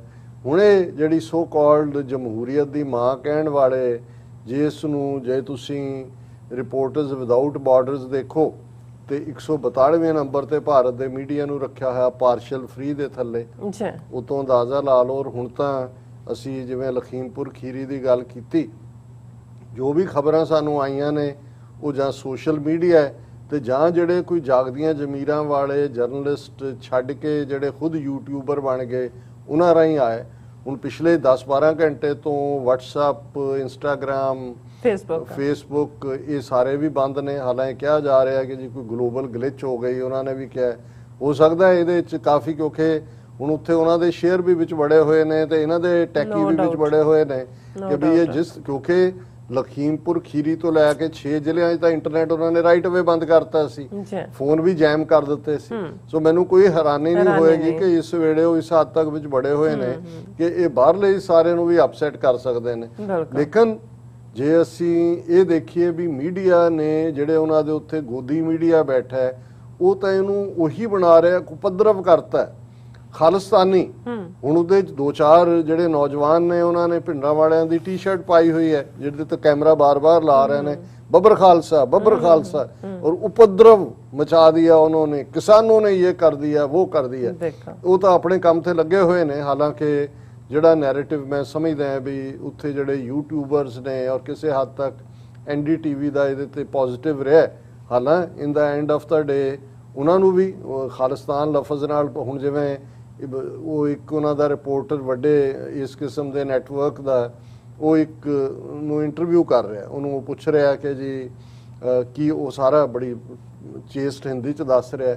ਫਿਰ ਉਹ ਉਹਨਾਂ ਨੂੰ ਰਿਪੋਰਟਰ ਕਹਿੰਦਾ ਕਿ ਜੀ ਇਹ ਜਿਹੜਾ ਐਸਾ ਵੀ ਆਇਆ ਕਿ ਵੀ ਕੁਛ ਨੇ ਜਿਹੜਾ ਉਹ ਪਿੰਡਾਂ ਵਾਲਿਆਂ ਦੀ ਤਸਵੀਰ ਚੁੱਕੀ ਹੋਈ ਸੀ।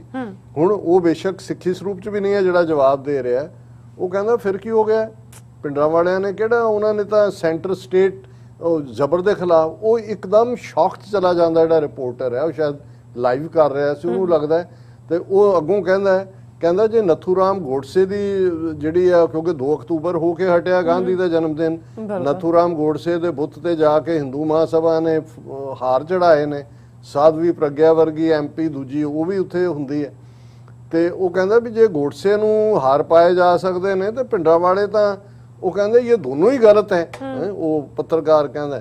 ਉਹ ਫਿਰ ਇਨ ਦਾ ਮੀਨ ਟਾਈਮ ਇੱਕ ਹੋਰ ਪਿੱਛੋਂ ਆ ਜਾਂਦਾ ਹਰੀ ਪੱਗ ਵਾਲਾ ਕਿਸਾਨ, ਨਹੀਂ ਹਮ ਕਿਸੇ ਕੇ ਸਾਥ, ਹਮ ਬਿਲਕੁਲ ਹਮਨੇ ਕਿਸਾਨੀ ਝੰਡੇ। ਇਹ ਮਤਲਬ ਇਹ ਹੈ ਕਿ ਹੁਣ ਵੀ ਉਹਨਾਂ ਦੀ ਕੋਸ਼ਿਸ਼ ਇਹ ਹੈ ਮੀਡੀਆ ਦਾ ਜਿਹੜਾ ਥੋੜਾ ਬਹੁਤ ਹੈ, ਜਿਨ੍ਹਾਂ ਨੂੰ ਮੈਂ ਯੂਟਿਊਬਰ ਵੀ ਕਹਿ ਰਿਹਾ, ਉਹਨਾਂ ਨੂੰ ਵੀ ਜਿੱਥੇ ਭਿੰਡਰਾਂ ਵਾਲੇ ਲਫ਼ਜ਼ ਆ ਜਾਂਦਾ ਉਹਨਾਂ ਨੂੰ ਲੱਗਦਾ ਹਾਲਾਂ ਲਾਸ਼ਾਂ ਪਈਆਂ ਹੋਈਆਂ ਨੇ ਕਿਸਾਨਾਂ ਦੀਆਂ, ਔਰ ਉਸ ਸਾਹਮਣੇ ਉੱਥੇ ਉਹ ਵੀ ਇੱਕ ਸ਼ੌਕ 'ਚ ਚਲੇ ਜਾਂਦੇ ਨੇ ਕਿ ਵੀ ਅੱਛਾ ਅਜੇ।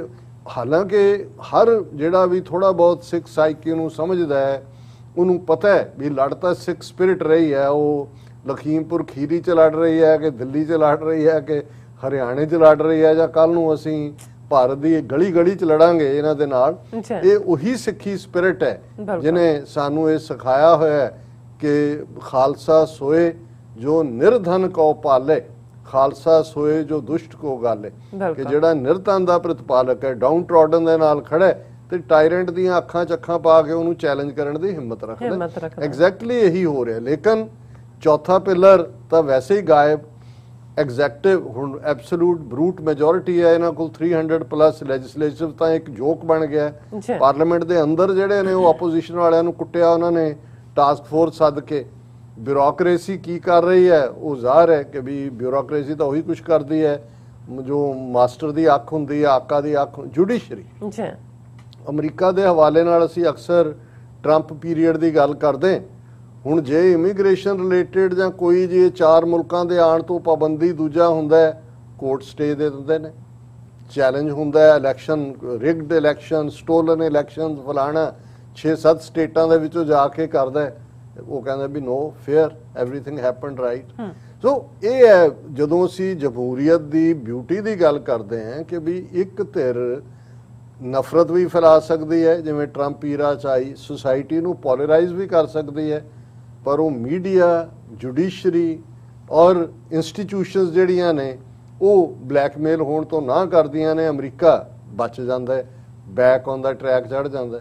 ਹੁਣ ਉੱਥੇ ਬਾਕੀ ਤਾਂ ਆਲਰੇਡੀ ਨਜ਼ਰ ਆ ਹੀ ਰਿਹਾ ਹੈ। ਜੁਡੀਸ਼ਰੀ ਹਾਲਾਂ ਕੋਈ, ਅਸੀਂ ਕਈ ਵਾਰ ਗੱਲ ਕਰ ਚੁੱਕੇ ਹਾਂ, ਹੁਣ ਕਿਸਾਨ ਮੂਵਮੈਂਟ ਇਹਨਾਂ ਦੇ ਗਲੇ ਦੀ ਹੱਡੀ ਬਣ ਗਿਆ। ਇਹਨਾਂ ਦੇ ਲਈ ਜਿਹੜਾ ਇਹਨਾਂ ਨੂੰ ਲੱਗਦਾ ਨਹੀਂ ਹੈ ਕਿ ਭਾਈ ਉਹਨੂੰ ਕੱਢਣ, ਬਾਹਰ ਰੱਖਣ, ਕੀ ਕਰਨ। ਔਰ ਅਸੀਂ ਆਲਰੇਡੀ ਵੀ ਇੱਕ ਵਾਰੀ ਇਹ ਜ਼ਿਕਰ ਕੀਤਾ ਸੀ ਕਿ ਇਹ ਜੁਡੀਸ਼ਰੀ ਨੂੰ ਐਜ਼ ਏ ਸੌਰਡ ਬਣਾ ਕੇ, ਤਲਵਾਰ ਬਣਾ ਕੇ ਫਾਰਮਰ ਮੂਵਮੈਂਟ ਦਾ ਘਾਣ ਕਰਨਾ ਚਾਹੁੰਦੇ ਨੇ, ਔਰ ਉਸ ਦੇ ਜਿਹੜੇ ਨੇ ਆਸਾਰ ਕਲੀਅਰਲੀ ਹੁਣ ਨਜ਼ਰ ਆ ਰਹੇ ਨੇ। ਹੁਣ ਜਿਨ੍ਹਾਂ ਨੇ ਮੋਰਚਾ ਸ਼ੁਰੂ ਕੀਤਾ ਹੋਇਆ ਸੰਯੁਕਤ ਕਿਸਾਨ ਮੋਰਚਾ, ਉਹਦੇ ਨਾਲ ਇਸ ਜਥੇਬੰਦੀ ਦਾ ਕੋਈ ਸਬੰਧ ਨਹੀਂ ਹੈ। ਇਹ ਬੀਜੇਪੀ ਦਾ ਇੱਕ ਵਿੰਗ ਕਿਸਾਨ ਮਹਾ ਪੰਚਾਇਤ ਦੇ ਥੱਲੇ ਉਹਨਾਂ ਨੇ ਸੁਪਰੀਮ ਕੋਰਟ ਦੇ ਵਿੱਚ ਇਹ ਪਟੀਸ਼ਨ ਕੀਤੀ ਕਿ ਜੀ ਸਾਨੂੰ ਜੰਤਰ ਮੰਤਰ ਰੋਡ ਦੇ ਉੱਤੇ ਪ੍ਰੋਟੈਸਟ ਕਰਨ ਦੀ ਇਜਾਜ਼ਤ ਦਿੱਤੀ ਜਾਏ। ਹੁਣ ਇਸ ਬਹਾਨੇ ਦੇ ਨਾਲ ਸੁਪਰੀਮ ਕੋਰਟ ਕਿਵੇਂ ਫਾਰਮਰ ਮੂਵਮੈਂਟ ਨੂੰ ਜਾਂ ਧਰਨਿਆਂ ਨੂੰ ਇਲੀਗਲ ਡਿਕਲੇਅਰ ਕਰ ਸਕਦਾ ਹੈ ਆਉਣ ਵਾਲੇ ਦਿਨਾਂ 'ਚ, ਔਰ ਇਹ ਗਵਰਨਮੈਂਟ ਨੂੰ ਆਰਡਰ ਕਰ ਸਕਦਾ ਹੈ ਕਿ ਭਾਈ ਇਹਨਾਂ ਨੂੰ ਚੁਕਾਓ। ਗਵਰਨਮੈਂਟ ਕਹੇਗੀ ਦੇਖੋ ਜੀ ਕਾਨੂੰਨ ਦੀ ਬਾਲਾਦਸਤੀ, ਅਸੀਂ ਤਾਂ ਜੁਡੀਸ਼ਰੀ ਨੂੰ ਅਵੇ ਕਰ ਰਹੇ ਹਾਂ। ਹੁਣ ਸੁਪਰੀਮ ਕੋਰਟ ਨੇ ਇਸ ਹੀਅਰਿੰਗ ਦੇ ਦੌਰਾਨ ਜਿਹੜੀ ਟਿੱਪਣੀ ਕੀਤੀ, ਉਸ ਤੋਂ ਤੁਸੀਂ ਅੰਦਾਜ਼ਾ ਲਾਓ ਕਿ ਸੁਪਰੀਮ ਕੋਰਟ ਕਿਸ ਡਾਇਰੈਕਸ਼ਨ ਦੇ ਵਿੱਚ ਜਾ ਰਿਹਾ ਹੈ। ਸੁਪਰੀਮ ਕੋਰਟ ਦਾ ਇੱਕ ਜੱਜ ਕਹਿੰਦਾ ਹੈ, justice AM Khanwilkar, we have stayed the form laws, there is nothing to be implemented, ਕਿ ਅਸੀਂ ਤਾਂ ਕਾਨੂੰਨ ਰੋਕੇ ਹੋਏ ਨੇ, ਜ਼ਾਹਰ 18 ਮਹੀਨੇ ਲਈ ਸਸਪੈਂਡ ਨੇ, ਉਹਨਾਂ ਨੇ ਕਿਹਾ ਕੋਈ ਲਾਗੂ ਤਾਂ ਹੈ ਨਹੀਂ। what are the farmers protecting about? ਅਸੀਂ ਤਾਂ ਪਹਿਲਾਂ ਹੀ ਸਸਪੈਂਡ ਕੀਤੇ ਹੋਏ ਨੇ। ਉਹ protesting about, ਉਹ ਕਾਹਦੇ ਤੇ ਪ੍ਰੋਟੈਸਟ ਕਰ ਰਹੇ ਨੇ? no one other than the court can decide the validity of the farm laws। ਇਹ ਤਾਂ ਕਾਨੂੰਨ ਨੇ ਡਿਸਾਈਡ ਕਰਨਾ ਹੈ ਵੀ ਇਹ ਜਿਹੜੇ ਕਾਨੂੰਨ ਨੇ ਇਹ ਠੀਕ ਨੇ ਕਿ ਨਹੀਂ। ਇਹ ਪ੍ਰੋਟੈਸਟ ਦਾ ਕੀ ਮਤਲਬ ਹੈ? when that is so and when farmers are in a court challenging the laws, why protest on street? ਫਿਰ ਤੁਸੀਂ ਗਲੀਆਂ 'ਚ ਕਿਉਂ ਜਿਹੜਾ ਉਹ ਕਰ ਰਹੇ ਹੋ ਜਦੋਂ ਕਿ ਆਲਰੇਡੀ ਸਸਪੈਂਡ ਕੀਤੇ ਹੋਏ ਨੇ? ਅਸੀਂ ਡਿਸਾਈਡ ਕਰਨਾ ਹੈ ਕਿ ਵੀ ਇਹ ਠੀਕ ਹੈ ਕਿ ਨਹੀਂ ਹੈ। ਔਰ when you have already filed a petition before a court challenging the act or actions of the executive, how can you then protest? ਕਿ ਜੀ ਤੁਹਾਡਾ ਕੇਸ ਤਾਂ ਇੱਥੇ ਆਇਆ ਹੋਇਆ ਹੈ ਔਰ ਤੁਸੀਂ ਕਿਵੇਂ ਪ੍ਰੋਟੈਸਟ ਕਰ ਸਕਦੇ ਹੋ? who are you protesting against? ਤੁਸੀਂ ਕਿਹਦੇ ਖਿਲਾਫ ਪ੍ਰੋਟੈਸਟ ਕਰ ਰਹੇ ਹੋ? how can the executive allow these protests? ਕਿ ਸਰਕਾਰ ਇਹ ਅਲਾਉ ਕਿਉਂ ਕਰ ਰਹੀ ਹੈ ਇਹਨਾਂ ਪ੍ਰੋਟੈਸਟਾਂ ਨੂੰ? what is the validity of these protests? ਇਹਨਾਂ ਕਾਨੂੰਨਾਂ ਦੀ ਜਿਹੜੀ ਹੈ ਉਹ ਨਿਆਂਸੰਗਤਾ ਕੀ ਹੈ, ਇਹਦੀ ਕੀ ਵੈਲਿਡਿਟੀ ਹੈ? ਦਾ ਟੌਪ ਕੋਰਟ ਆਸ ਦਾ ਫਾਰਮਰਸ ਯੂਨੀਅਨ। ਔਰ ਇਹ ਸਾਰਾ ਅੱਗੇ ਜੇ ਤੁਸੀਂ ਇਸ ਸਾਰੇ ਨੂੰ ਦੇਖੋ ਕਿ ਵੀ ਇਸ ਸਾਰੇ ਦੇ ਚਲਦਿਆਂ ਆਉਣ ਵਾਲੇ ਦਿਨਾਂ 'ਚ ਕੋਈ ਹੈਰਾਨੀ ਨਹੀਂ ਹੋਣੀ ਚਾਹੀਦੀ ਕਿ ਸੁਪਰੀਮ ਕੋਰਟ ਦਾ ਬੈਂਚ ਇਹ ਸਰਕਾਰ ਨੂੰ ਆਰਡਰ ਕਰੇ ਕਿ ਜੀ ਇਹ ਪ੍ਰੋਟੈਸਟ, ਕਿਉਂਕਿ ਸੁਪਰੀਮ ਕੋਰਟ ਨਾਲ ਦੀ ਨਾਲ ਇਹ ਵੀ ਕਹਿ ਰਿਹਾ ਕਿ ਅਸੀਂ ਇਸ ਗੱਲ ਦਾ ਸੰਗਿਆਨ ਲੈ ਰਹੇ ਹਾਂ, ਵੀ ਆ ਐਕਸਪਲੋਰਿੰਗ ਇਟ, ਕਿ ਕੀ right to protest fundamental right ਹੈ ਕਨਸਟੀਟਿਊਸ਼ਨ ਕਿ ਨਹੀਂ। ਦੇਖੋ ਔਰ ਫਿਰ ਸੈਕੰਡ ਇਹ ਹੋਏਗਾ ਕਿ ਵੀ ਇਹ ਆਲਰੇਡੀ ਸਸਪੈਂਡ ਕੀਤੇ ਨੇ, ਇਹ ਜਿਹੜਾ ਪ੍ਰੋਟੈਸਟ ਕਰਨਾ ਇਹ ਤਾਂ ਕੋਰਟ ਦੀ ਤੋਹੀਨ ਹੈ, ਕਿਉਂਕਿ ਆਲਰੇਡੀ ਦਾ ਕੇਸ ਇਸ ਵਿਦ ਦਾ ਸੁਪਰੀਮ ਕੋਰਟ। ਸੋ ਹੁਣ ਉਹ ਸੁਪਰੀਮ ਕੋਰਟ ਜਿਹਦੇ ਕੋਲ 5 ਅਗਸਤ 2019 ਜਦੋਂ ਜੰਮੂ ਕਸ਼ਮੀਰ ਦਾ ਆਈਨੀ ਰੁਤਬਾ ਖਤਮ ਕੀਤਾ ਜਾਂਦਾ ਹੈ, ਆਰਟੀਕਲ 370, ਜਿਹੜਾ ਜਿਸ ਕਨਸਟੀਟਿਊਸ਼ਨ ਦੀ ਸਹੁੰ ਖਾ ਕੇ ਚੀਫ ਜਸਟਿਸ ਨੇ ਸਹੁੰ ਚੁੱਕੀ, ਉਹਦੇ ਹਿੱਸਾ ਸੀ, ਅੱਜ ਉਹ ਨਹੀਂ ਹੈ। ਤੇ ਇਸ ਦੇ ਉੱਤੇ 100+ ਰਿਟ ਪਟੀਸ਼ਨਸ ਨੇ। ਸੁਪਰੀਮ ਕੋਰਟ ਦੇ ਕੋਲ ਵਕਤ ਨਹੀਂ ਹੈ 5 ਅਗਸਤ 2019 ਤੋਂ ਲੈ ਕੇ 2 ਸਾਲ ਤੋਂ ਜ਼ਿਆਦਾ ਦਾ ਵਕਤ ਹੋ ਗਿਆ ਕਿ ਉਹਦੀ ਸੁਣਵਾਈ ਕਰ ਸਕੇ। ਉਹਨਾਂ ਨੇ ਉੱਥੇ ਰੋਲ ਕੇ ਰੱਖ ਦਿੱਤਾ ਲੋਕਾਂ ਨੂੰ, ਸਾਰੇ ਕਾਨੂੰਨ ਜਿਹੜੇ ਨੇ ਉਹਨਾਂ ਨੂੰ ਜਿਹੜਾ ਉਹ ਇੱਕ ਤੋਂ ਬਾਅਦ ਇੱਕ ਉਖਾੜ ਕੇ ਸੁੱਟ ਰਹੇ ਨੇ। ਤੇ ਉਹ ਸੁਪਰੀਮ ਕੋਰਟ ਦੇ ਉੱਤੇ ਫਾਰਮਰ ਬਹਿ ਜਾਣ ਕਿ ਜੀ ਇਹ ਸੁਪਰੀਮ ਕੋਰਟ ਸਾਨੂੰ ਜਸਟਿਸ ਦੇਗਾ। ਹੁਣ ਮੈਨੂੰ ਲੱਗਦਾ ਹੈ ਕਿ ਵੀ ਇਹ ਵੀ ਸਿੱਖਾਂ ਦੇ ਸ਼ਾਇਦ ਹਿਸ ਕੁਰਬਾਨੀ ਤਾਂ ਹੋਏਗੀ, ਸਾਡੀ ਬਹੁਤ ਸਾਰਾ ਨੁਕਸਾਨ ਇਹ ਕਰਨਗੇ ਸਾਡਾ, ਪਰ ਮੈਨੂੰ ਇਹ ਲੱਗਦਾ ਵੀ ਇਹਨਾਂ ਦੀ ਹੁਣ ਸੱਫ ਵਲੇਟਣ ਦਾ ਹੀ ਟਾਈਮ ਆ ਗਿਆ ਲੱਗਦਾ ਹੈ। ਔਰ ਉਹ ਸੱਫ ਵਲੇਟਣ ਦੇ ਵਿੱਚ ਕੱਲੀ ਮੋਦੀ ਸਰਕਾਰ ਜਾਂ ਉਹਨਾਂ ਦੀ ਬਿਊਰੋਕ੍ਰੇਸੀ ਦੀ ਨਹੀਂ, ਨਾਲ ਲੱਗਦਾ ਜਿਹੜਾ ਉਹ ਜੁਡੀਸ਼ਰੀ ਦੀ ਵੀ ਜਿਹੜੀ ਹੈ ਸੱਫ ਇਹ ਸਿੱਖਾਂ ਨੇ ਹੀ ਵਲੇਟਣੀ ਹੈ। ਤੇ ਗੱਲ ਉਸੇ ਡਾਇਰੈਕਸ਼ਨ 'ਚ ਜਾ ਰਹੀ ਹੈ। ਸਰਕਾਰ ਸੁਪਰੀਮ ਕੋਰਟ ਤੋਂ ਇਸ ਕਿਸਮ ਦੀ ਲਏਗੀ ਜਜਮੈਂਟ ਕਿ ਜੀ ਇਹ ਅਗੇਂਸਟ ਦਾ ਕਨਸਟੀਟਿਊਸ਼ਨ ਹੈ ਪ੍ਰੋਟੈਸਟ, ਇਹ ਫੰਡਾਮੈਂਟਲ ਰਾਈਟ ਨਹੀਂ ਹੈ। ਇਹ ਕੋਰਟ ਦੀ ਜਿਹੜੀ ਹੈ ਉਹ ਜਿਸ ਨੂੰ ਇਹ ਲਫ਼ਜ਼ ਇਸਤੇਮਾਲ ਕਰਦੇ ਨੇ ਕਿ ਉਹਨਾਂ ਦੀ ਅਵੇਲਣ ਹੈ ਜਾਂ ਮਾਨਯੋਗ ਸੁਪਰੀਮ ਕੋਰਟ ਦਾ ਨਿਰਾਦਰ ਹੈ, ਔਰ ਇਹਨਾਂ ਨੂੰ ਚੁੱਕੋ। ਹੁਣ ਆਉਣ ਵਾਲਾ ਪੀਰੀਅਡ ਜਿਹੜਾ ਹੈ ਇਹ ਮੈਨੂੰ ਲੱਗਦਾ ਹੈ ਕਿ ਵੀ ਮੂਵਮੈਂਟ ਦਾ ਇੱਕ ਪੱਖ ਜਿਹੜਾ ਸ਼ਾਂਤਮਈ ਹੋਣ ਦੇ ਬਾਵਜੂਦ, ਜਿਹਨੇ ਸਾਡੇ 700 ਤੋਂ 900 ਤੱਕ ਕਿਸਾਨਾਂ ਦੀ ਜਿਹੜੀ ਆ ਕੁਰਬਾਨੀ ਲਈ ਹੈ, ਆਉਣ ਵਾਲੇ ਪੀਰੀਅਡ 'ਚ ਇਹ ਬੜੇ ਸਖਤ ਵਾਇਲੈਂਟ ਫੇਜ਼ ਦੇ ਵਿੱਚ ਦਾਖਲ ਹੋਣ ਵਾਲੇ। ਨੋ ਡਾਊਟ ਜੀ ਸਰ, ਤੁਹਾਡਾ ਬਹੁਤ ਬਹੁਤ ਧੰਨਵਾਦ। ਤੁਸੀਂ ਆਪਣੇ ਵਿਚਾਰ ਸਾਡੇ ਦਰਸ਼ਕਾਂ ਨਾਲ ਸਾਂਝੇ ਕੀਤੇ ਨੇ। ਸਵਤ ਲੈਣੇ ਬ੍ਰੇਕ। ਵਿਊਅਰਸ ਤੁਸੀਂ ਇਸੇ ਤਰ੍ਹਾਂ ਹੀ ਬਣੇ ਰਹਿਣਾ। ਮਿਲਦੇ ਹਾਂ after this short break.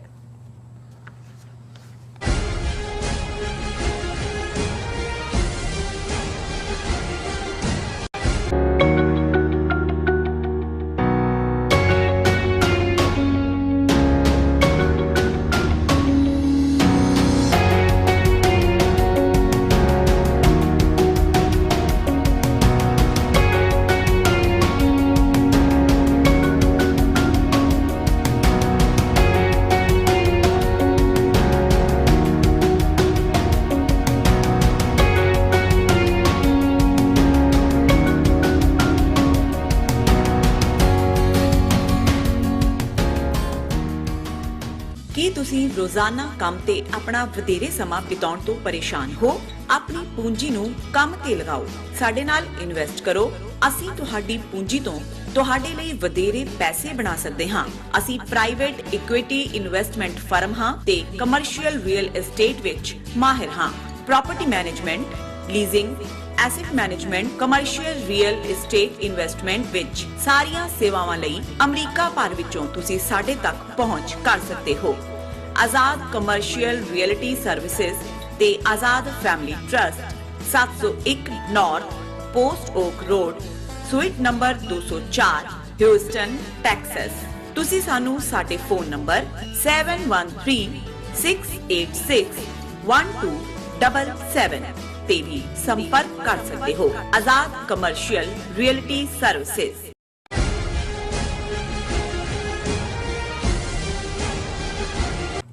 ਦਰਸ਼ਕੋ, break ਤੋਂ ਬਾਅਦ ਆਪਾਂ ਤੁਹਾਨੂੰ ਸਭ ਨੂੰ ਜੀ ਆਇਆਂ ਕਹਿੰਦੇ ਹਾਂ। ਸੋ ਹੁਣ ਆਪਾਂ ਪੈਂਡੋਰਾ ਪੇਪਰਸ ਦੇ ਹਵਾਲੇ ਨਾਲ ਗੱਲਬਾਤ ਕਰਨ ਜਾ ਰਹੇ ਹਾਂ ਕਿ ਦੁਨੀਆ ਵਿੱਚ ਅਮੀਰ ਲੋਕ ਅਤੇ ਸਿਆਸਤਦਾਨਾਂ ਵਿੱਚ ਲਾਲਚ ਨੱਕੋ ਨੱਕ ਜਿਹੜੀ ਹੈ ਭਰੀ ਹੋਈ ਹੈ। ਸੋ ਪੈਂਡੋਰਾ ਪੇਪਰਸ ਨੇ ਇਸ ਨਸਲ ਦੇ ਦੁਨੀਆ ਦੇ ਹਜ਼ਾਰਾਂ ਲਾਲਚੀਆਂ ਨੂੰ ਜਿਹੜਾ ਬੇਨਕਾਬ ਕੀਤਾ ਹੈ।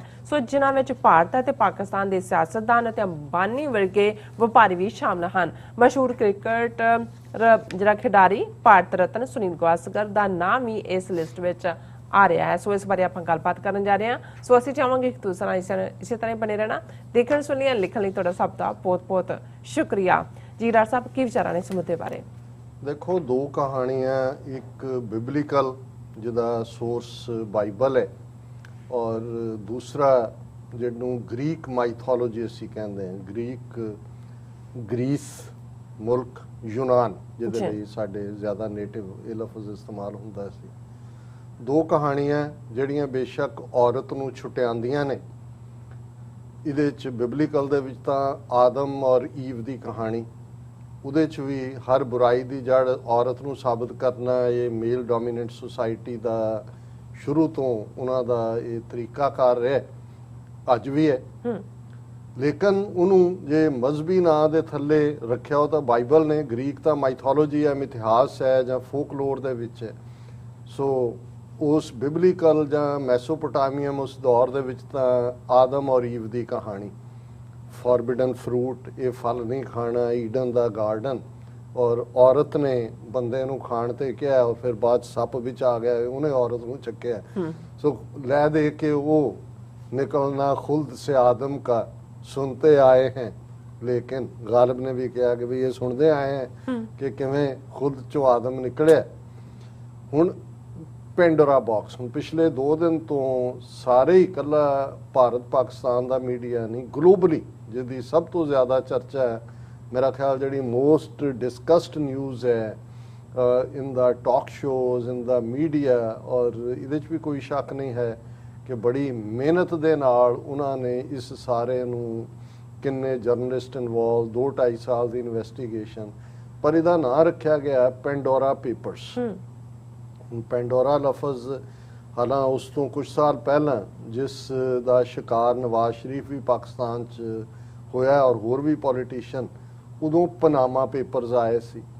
ਇਹ ਗੱਲ ਤਾਂ ਬਹੁਤਿਆਂ ਨੂੰ ਪਤਾ ਹੈ ਕਿ ਵੀ ਉਹ ਬ੍ਰਿਟਿਸ਼ ਜਿਹੜੇ ਨੇ ਉਹ ਵਰਜਨ ਆਈਲੈਂਡਸ ਹੋਣ ਜਾਂ ਇਹ ਕਈ ਪਨਾਮਾ ਔਰ ਇਹ ਸਾਰੇ ਨਿੱਕੇ ਨਿੱਕੇ ਆਈਲੈਂਡ ਜਿਨ੍ਹਾਂ ਦੇ ਵਿੱਚ ਜ਼ਿਆਦਾ ਕੋਈ ਬ੍ਰਿਟਨ ਨੇ, ਕੋਈ ਫਰੈਂਚ ਨੇ, ਕੋਈ ਅਮਰੀਕਨ ਨੇ, ਕਿ ਉਹਨਾਂ ਦੀ ਇਕੋਨਮੀ ਦਾ ਬੇਸ ਇਹ ਹੈ ਕਿ ਉੱਥੇ ਜਾ ਕੇ ਜੇ ਤੁਸੀਂ ਆਪਣਾ ਅਕਾਊਂਟ ਖੋਲ੍ਹਦੇ ਹੋ, ਉੱਥੇ ਉਹਨਾਂ ਦੇ ਇੱਕ ਜ਼ਮਾਨਾ ਸੀ ਸਵਿਸ ਬੈਂਕ ਅਕਾਊਂਟਸ ਦਾ ਤਾਂ ਅਸੀਂ ਸੁਣਿਆ ਹੋਇਆ ਸੀ ਜੀ, ਉੱਥੇ ਇੱਕ ਖਾਸ ਤੁਹਾਨੂੰ ਨੰਬਰ ਮਿਲਦਾ ਹੈ। ਔਰ ਉਹ ਜਦੋਂ ਮੋਦੀ ਨੇ ਇਕਰਾਰ ਕੀਤਾ ਸੀ ਕਿ हर एक के अकाउंट में 15-15 लाख इतने बिलियन डॉलर हैं वो वहां से मंगवाएंगे, वो भी काला धन जिवें लोग वो सारे नूं कढ़दे ने उत्थों लोकां दा खून निचोड़ के और इत्थे आके स्विस बैंकां च अकाउंट जिहड़े कैप्टन अमरिंदर जिहड़ा सब तो वड्डा हथ ठोका अजीत डोवल दा, ओहदी घरवाली दा नाम भी परनीत कौर दा सी। और बहुत सारे लोग जिहड़े ने ये तां सुने सी, पर ये हुण नवां फैशन पिछले वक्त तो शुरू होया कि ਉਹਦੇ 'ਚ ਇਹ ਜਿਹੜੇ ਆਈਲੈਂਡ ਨੇ ਇਹਨਾਂ ਦਾ ਸਿਸਟਮ ਇਸ ਕਿਸਮ ਦਾ ਹੈ ਕਿ ਉੱਥੇ ਤੁਸੀਂ ਕੰਪਨੀ ਆਪਣੀ ਰਜਿਸਟਰ ਕਰਾਉਂਦੇ ਹੋ, ਬਹੁਤ ਥੋੜੇ ਪੈਸਿਆਂ 'ਚ ਰਜਿਸਟਰ ਹੋ ਜਾਂਦੀ ਹੈ ਔਰ ਉਹਦੇ ਥੱਲੇ ਫਿਰ ਤੁਸੀਂ ਆਪਣਾ ਪੈਸਾ ਕੱਢਦੇ ਹੋ ਔਰ ਤੁਹਾਨੂੰ ਉੱਥੇ ਟੈਕਸ ਕੋਈ ਨਹੀਂ ਦੇਣਾ ਪੈਂਦਾ, ਜੋ ਵੀ ਸਾਰਾ ਹੈ।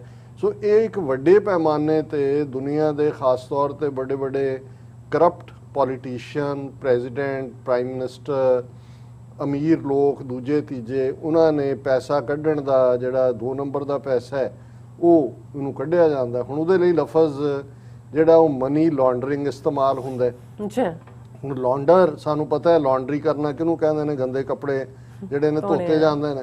ਇੱਥੇ ਤਾਂ ਵੈਸੇ ਜਿਹੜੇ ਤੁਸੀਂ ਬਾਹਰ ਧਵਾਉਣ ਜਾਂਦੇ ਉਹਨੂੰ ਕਹਿੰਦੇ ਲਾਂਡਰਮੈਟ ਨੇ। ਸੋ ਇਹਨੂੰ ਮਨੀ ਲਾਂਡਰਿੰਗ ਇਸ ਲਈ ਕਿਹਾ ਗਿਆ ਕਿ ਜਿਹੜਾ ਕਾਲਾ ਧਨ ਹੈ ਉਹਨੂੰ ਚਿੱਟਾ ਕਰਨਾ ਹੈ। ਜਿਵੇਂ ਤੁਸੀਂ ਲਾਂਡਰੀ ਦੇ ਵਿੱਚ ਕੱਪੜੇ ਗੰਦੇ ਧੋਂਦੇ ਸਾਫ਼ ਕਰਦੇ ਹੋ, ਹੁਣ ਉਹ ਮਨੀ ਲਾਂਡਰਿੰਗ ਰਾਹੀਂ ਪੈਸਾ ਉੱਥੋਂ ਕੱਢਦੇ ਨੇ। ਔਰ ਬਹੁਤ ਸਾਰੇ ਮੁਲਕਾਂ 'ਚ ਤਾਂ ਜਿਹੜਾ ਉਹ ਤੁਸੀਂ ਡਾਲਰ ਖਰੀਦੇ, ਜਿੰਨੇ ਵੀ ਤੁਹਾਡੀ ਜੋ ਕਰੰਸੀ ਹੈ ਉਹ ਡਾਲਰ ਤੁਸੀਂ ਉੱਥੇ ਪਹੁੰਚਾ ਦਿੱਤੇ, ਉਹਨਾਂ ਨੇ ਤੁਹਾਨੂੰ ਨਹੀਂ ਪੁੱਛਣਾ ਵੀ ਤੁਸੀਂ ਕਿੱਥੋਂ ਕਮਾ ਕੇ ਲਿਆਏ ਹੋ, ਤੁਸੀਂ ਟੈਕਸ ਦਿੱਤਾ ਇਹਦਾ ਨਹੀਂ ਦਿੱਤਾ ਹੈ, ਉਹ ਤੁਹਾਡੇ ਚਲੇ ਗਏ।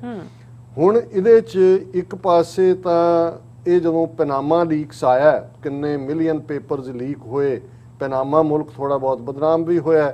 ਉਹਨਾਂ ਨੂੰ ਲੱਗਿਆ ਕਿ ਵੀ ਉਹਨਾਂ ਦੇ ਕਾਰੋਬਾਰ ਤੇ ਵੀ ਅਸਰ ਪਿਆ, ਕਈਆਂ ਨੇ ਜਿਨ੍ਹਾਂ ਦਾ ਅਕਾਊਂਟ ਖੁੱਲੇ ਸੀ ਉਹ ਬੰਦ ਵੀ ਕਰਵਾਏ ਕਿ ਬਈ ਨਾ ਆ ਗਿਆ ਸਾਡਾ। ਔਰ ਇਸ ਦਾ ਫਾਲ ਆਊਟ ਵੀ ਹੋਇਆ ਪੋਲੀਟੀਕਲੀ, ਖਾਸ ਤੌਰ ਤੇ ਜੇ ਨਵਾਜ਼ ਸ਼ਰੀਫ ਲੰਡਨ ਬੈਠਾ ਹੈ, ਭਾਵੇਂ ਉਹਦੀ ਕੇਸ ਦਾ ਕਨਕਲੂਜਨ ਤਾਂ ਨਹੀਂ ਹੋਇਆ ਲੇਕਿਨ ਇੱਕ ਬੇਸ ਬਣਿਆ। ਹੁਣ ਇਸ ਵਾਰ ਜਿਹੜੀ ਇਹ ਸਾਰੀ ਇਸ ਲੈਵਲ ਦੀ ਇਨਵੈਸਟੀਗੇਸ਼ਨ, ਇੰਨੇ ਹਜ਼ਾਰ ਜਰਨਲਿਸਟ ਨੇ, ਮੈਂ ਉਹਦੀ ਡਿਟੇਲ ਦਿਆਂਗਾ ਕਿ ਵੀ ਇਹ ਕਿੰਨਾ ਵੱਡਾ ਉਹਨਾਂ ਦਾ ਪ੍ਰੋਜੈਕਟ ਸੀ। ਪਰ ਮੈਂ ਪਹਿਲਾਂ ਪੈਂਡੋਰਾਸ ਬਾਕਸ ਦੀ ਗੱਲ ਕਰਾਂ ਕਿ ਵੀ ਉਹਨਾਂ ਨੇ ਪੈਂਡੋਰਾ ਪੇਪਰਸ ਰੱਖਿਆ। ਇਸ ਵਾਰ ਕੋਈ ਮੁਲਕ ਦਾ ਨਹੀਂ ਹੈ ਕਿਉਂਕਿ ਉਹਨਾਂ ਨੂੰ ਲੱਗਿਆ ਵੀ ਆਈਲੈਂਡ ਵਾਲੇ ਇਤਰਾਜ਼ ਕਰਦੇ ਨੇ।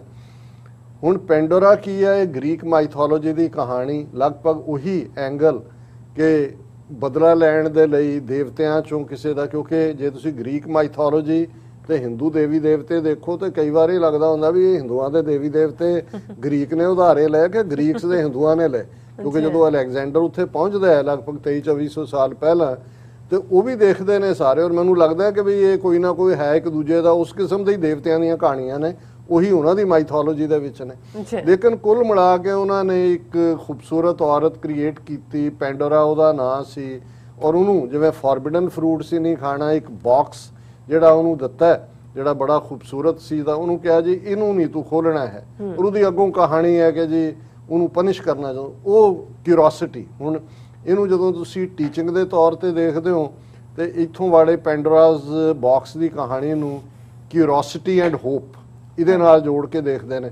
ਪਰ ਜਿਹੜਾ ਉਸ ਮਾਈਥੋਲੋਜੀ ਦੀ ਕਹਾਣੀ ਦੀ ਇਹ ਹੈ ਕਿ ਇੱਕ ਦਿਨ ਉਹ ਇਰਰੈਜ਼ਿਸਟੀਬਲ ਹੋ ਜਾਂਦੀ ਹੈ, ਉਹਦੀ ਕਿਉਰਿਓਸਿਟੀ ਜਾਂ ਉਹ ਉਸ ਨੂੰ ਖੋਲ ਦਿੰਦੀ ਹੈ ਔਰ ਉਹਦੇ ਚੋਂ ਬਿਮਾਰੀ ਨਿਕਲ ਰਹੀ ਹੈ, ਲਸਟ ਨਿਕਲ ਰਿਹਾ ਹੈ, ਕਈ ਕਿਸਮ ਦੇ ਭੂਤ, ਜਿੰਨ, ਪ੍ਰੇਤ, ਸਾਰੀਆਂ ਬਿਮਾਰੀਆਂ, ਦੂਜੀ ਤੀਜੀ। ਔਰ ਉਹ ਇੱਕਦਮ ਬੇਹੋਸ਼ੀ ਵੱਲ ਚਲੀ ਜਾਂਦੀ ਹੈ, ਘਬਰਾ ਜਾਂਦੀ ਹੈ, ਇੱਕਦਮ ਬੰਦ ਕਰਨ ਦੀ ਕੋਸ਼ਿਸ਼ ਕਰਦੇ, ਪਰ ਇੱਕ ਤੋਂ ਬਾਅਦ ਇੱਕ ਚੀਜ਼ ਉਹਦੇ ਚੋਂ ਨਿਕਲ ਰਹੀ ਹੈ। ਔਰ ਅਖੀਰ 'ਚ ਜਦੋਂ ਉਹ ਬੰਦ ਕਰ ਦਿੰਦੀ ਹੈ ਫਿਰ ਉਹਨੂੰ ਲੱਗਦਾ ਵੀ ਉਹਦੇ 'ਚ ਕੁਛ ਆਵਾਜ਼ ਆ ਰਹੀ ਹੈ ਜਿਹੜੀ ਪਲੇਜ਼ੈਂਟ ਹੈ ਜਾਂ ਦੂਜਾ, ਤੇ ਉਹਨੂੰ ਖੋਲਦੀ ਹੈ ਤਾਂ ਉਹਦੇ 'ਚ ਅਖੀਰ 'ਚ ਇੱਕ ਨੂਰ ਜਿਹਾ ਪਸਰ ਜਾਂਦਾ ਚਾਰੇ ਪਾਸੇ। ਉਹਨੂੰ ਹੋਪ ਕਿਹਾ ਕਿ ਵੀ ਇਹ ਹੋਪ ਹੈ। ਉਹਨੇ ਕਿਹਾ ਵੀ ਜੇ ਉਹ ਨਾ ਖੋਲ, ਜਿਹੜੀ ਅੱਜ ਇਨਸਾਨੀਅਤ ਨੂੰ ਸਾਰੀਆਂ ਬਿਮਾਰੀਆਂ ਗ੍ਰਸੀਆਂ ਹੋਈਆਂ ਨੇ, ਕਾਮ, ਕ੍ਰੋਧ, ਲੋਭ, ਮੋਹ, ਹੰਕਾਰ ਦੀ ਅਸੀਂ ਗੱਲ ਕਰਦੇ ਹਾਂ, ਬਿਮਾਰੀ ਹੈ, ਕੁਦਰਤੀ ਆਫਤਾਂ ਨੇ, ਸ਼ੈਤਾਨ ਹੈ, ਇਹ ਸਾਰੀਆਂ ਉਹਦੇ ਚੋਂ ਨਿਕਲੀਆਂ ਪੈਂਡੋਰਾ ਬਾਕਸ। ਔਰ ਇਹਦੇ ਚੋਂ ਫਿਰ ਅੰਗਰੇਜ਼ੀ ਜ਼ੁਬਾਨ ਦੀ ਐਕਸਪ੍ਰੈਸ਼ਨ ਆਈ ਕਿ ਜਦੋਂ ਐਸੇ ਹੀ ਖਤਰਨਾਕ ਕੋਈ ਖੇਡ ਖੇਡੀ ਜਾ ਰਹੀ ਸ਼ੁਰੂ ਹੋ ਜਾਏ ਕਿ ਵੀ ਸਮੱਸਿਆਵਾਂ ਜਾਂ ਸਵਾਲ ਜਾਂ ਨੈਗੇਟਿਵਿਟੀਜ਼ ਉਹ ਖਤਮ ਹੋਣ ਦਾ ਨਾਂ ਨਾ ਲੈ ਰਹੀਆਂ ਹੋਣ, ਉਹਨੂੰ ਕਹਿੰਦੇ ਨੇ ਕਿ ਵੀ it's like opening a Pandora's box. ਹੁਣ ਇਹਨਾਂ ਨੇ ਜਿਨ੍ਹਾਂ ਨੇ ਇੰਨੀ ਵੱਡੀ ਇਨਵੈਸਟੀਗੇਸ਼ਨ, ਉਹਨਾਂ ਨੇ ਇਹਦਾ ਨਾਂ ਹੀ ਰੱਖਿਆ ਪੈਂਡੋਰਾ ਪੇਪਰਸ। ਪੈਂਡੋਰਾ ਪੇਪਰਸ। ਹੁਣ ਇਹ ਕੀ ਹੈ ਇਨਵੈਸਟੀਗੇਸ਼ਨ ਜਿਹਦੀ ਚਰਚਾ ਨੇ ਬੜੇ ਬੜੇ ਹਿਲਾ ਕੇ ਰੱਖ ਦਿੱਤੇ ਨੇ?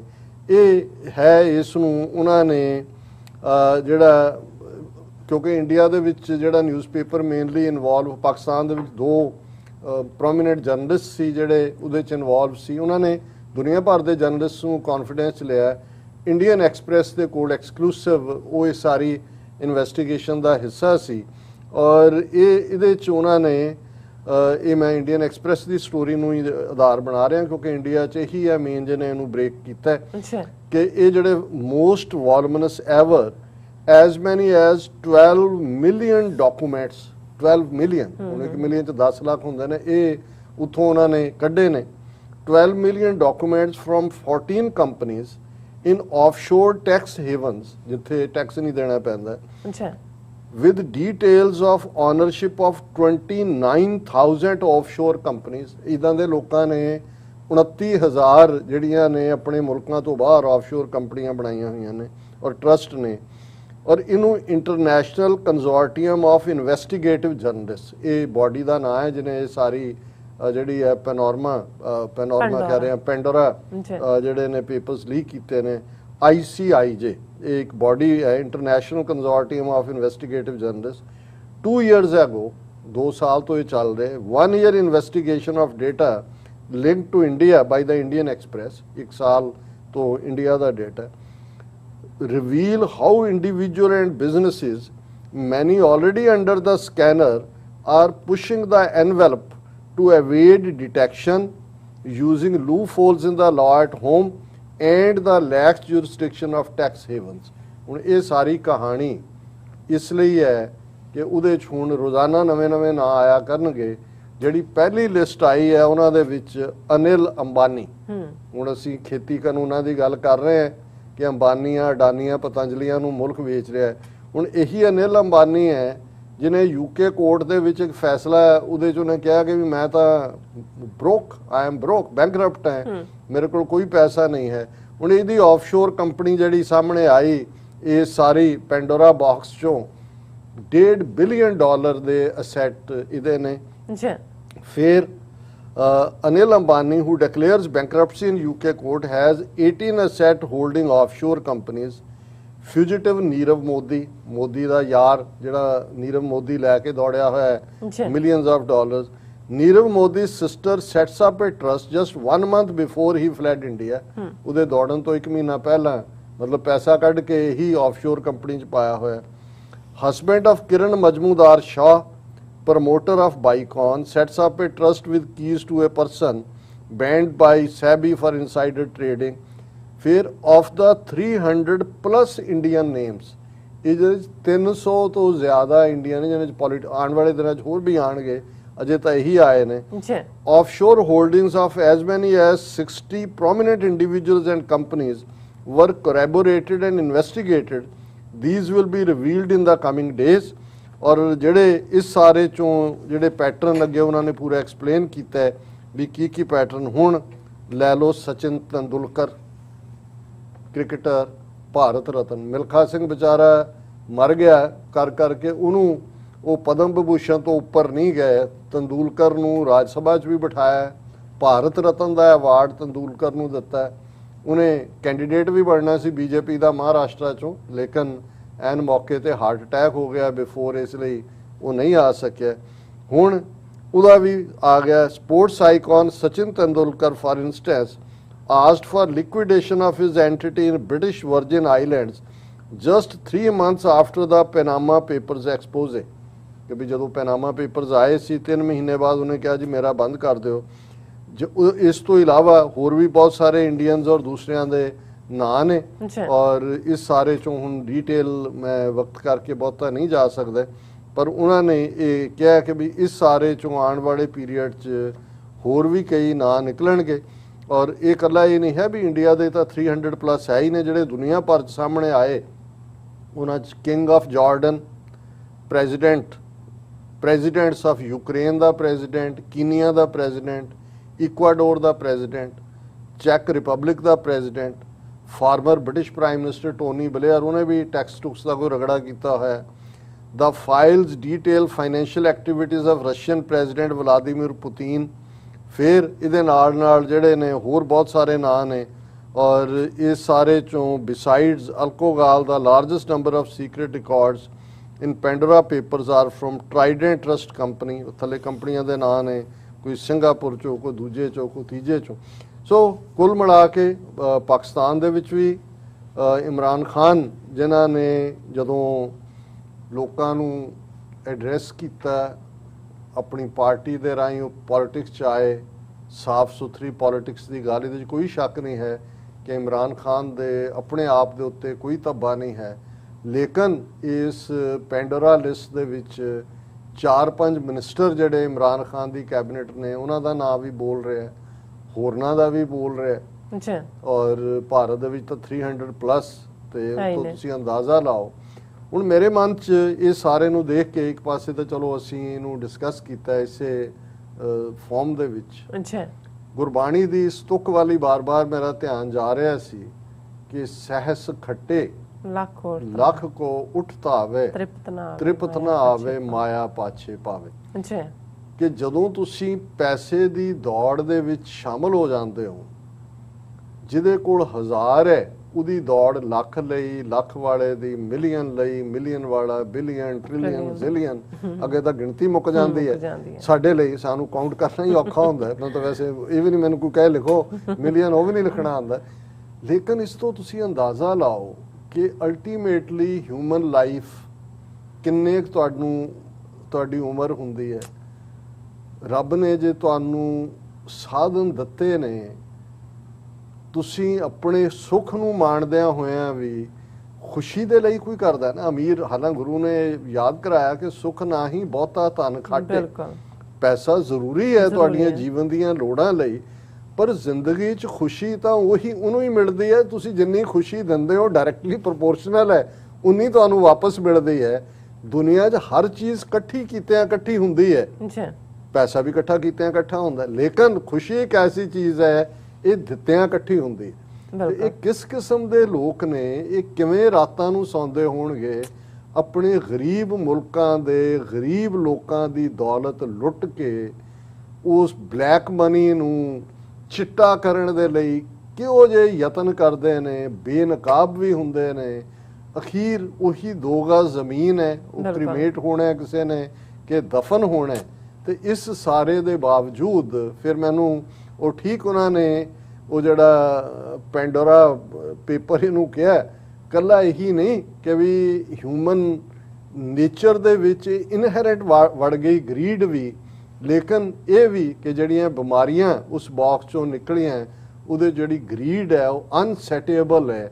ਔਰ ਇਹ ਸਬੂਤ ਹੈ ਔਰ ਕਿਸ ਹੱਦ ਤੱਕ ਜਾ ਕੇ ਇਹ ਲੋਕ ਜਿਹੜੇ ਨੇ ਪੈਸੇ ਦੇ ਉੱਤੇ ਜਿਹੜਾ ਇਹ ਆਪਣੀ ਜ਼ਿੰਦਗੀ ਦਾ ਐਂਡ ਕਰ ਰਹੇ ਨੇ। ਬਾਕੀ ਆਉਣ ਵਾਲੇ ਦਿਨਾਂ 'ਚ ਹੋਰ ਕਿਹੜੇ ਮਹਾਂਪੁਰਖ ਆਣਗੇ ਉਹਨਾਂ ਦਾ ਜ਼ਿਕਰ ਕਰਾਂਗੇ ਜੀ। ਡਾਕਟਰ ਸਾਹਿਬ ਤੁਹਾਡਾ ਬਹੁਤ ਬਹੁਤ ਸ਼ੁਕਰੀਆ। ਸਾਥ ਲੈਣੇ ਬ੍ਰੇਕ। ਵੀਅਰਸ ਤੁਸੀਂ ਕਿਤੇ ਨਹੀਂ ਜਾਣਾ, ਮਿਲਦੇ ਹਾਂ ਆਫਟਰ ਦਿਸ ਸ਼ਾਰਟ ਬ੍ਰੇਕ।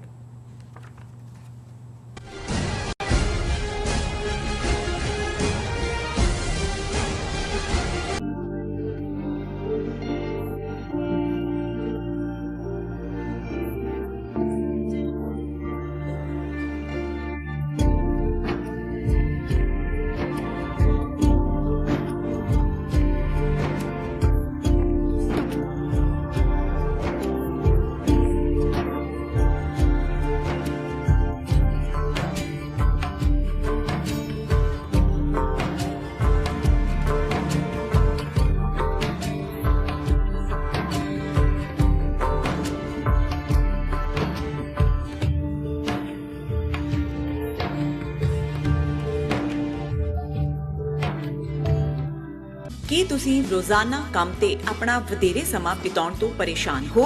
ਆਪਣੀ ਪੂੰਜੀ ਨੂੰ ਕੰਮ ਤੇ ਲਗਾਓ। ਸਾਡੇ ਨਾਲ ਇਨਵੈਸਟ ਕਰੋ। ਅਸੀਂ ਤੁਹਾਡੀ ਪੂੰਜੀ ਤੋਂ ਤੁਹਾਡੇ ਲਈ ਵਧੇਰੇ ਪੈਸੇ ਬਣਾ ਸਕਦੇ ਹਾਂ। ਅਸੀਂ ਪ੍ਰਾਈਵੇਟ ਇਕੁਇਟੀ ਇਨਵੈਸਟਮੈਂਟ ਫਰਮ ਹਾਂ ਤੇ ਕਮਰਸ਼ੀਅਲ ਰੀਅਲ ਏਸਟੇਟ ਵਿੱਚ ਮਾਹਿਰ ਹਾਂ। Property management, leasing, asset management, commercial real estate investment ਵਿੱਚ ਸਾਰੀਆਂ ਸੇਵਾਵਾਂ ਲਈ ਅਮਰੀਕਾ ਭਰ ਵਿੱਚੋਂ ਤੁਸੀਂ ਸਾਡੇ ਤੱਕ ਪਹੁੰਚ ਕਰ ਸਕਦੇ ਹੋ। ਆਜ਼ਾਦ ਕਮਰਸ਼ੀਅਲ ਰਿਐਲਿਟੀ ਸਰਵਿਸਿਜ਼ ਤੇ Azad family trust 701 north post oak road suite number 204 Houston Texas. ਤੁਸੀਂ ਸਾਨੂੰ ਸਾਡੇ ਫੋਨ ਨੰਬਰ 7136861277 ਤੇ ਵੀ ਸੰਪਰਕ ਕਰ ਸਕਦੇ ਹੋ। Azad commercial reality services.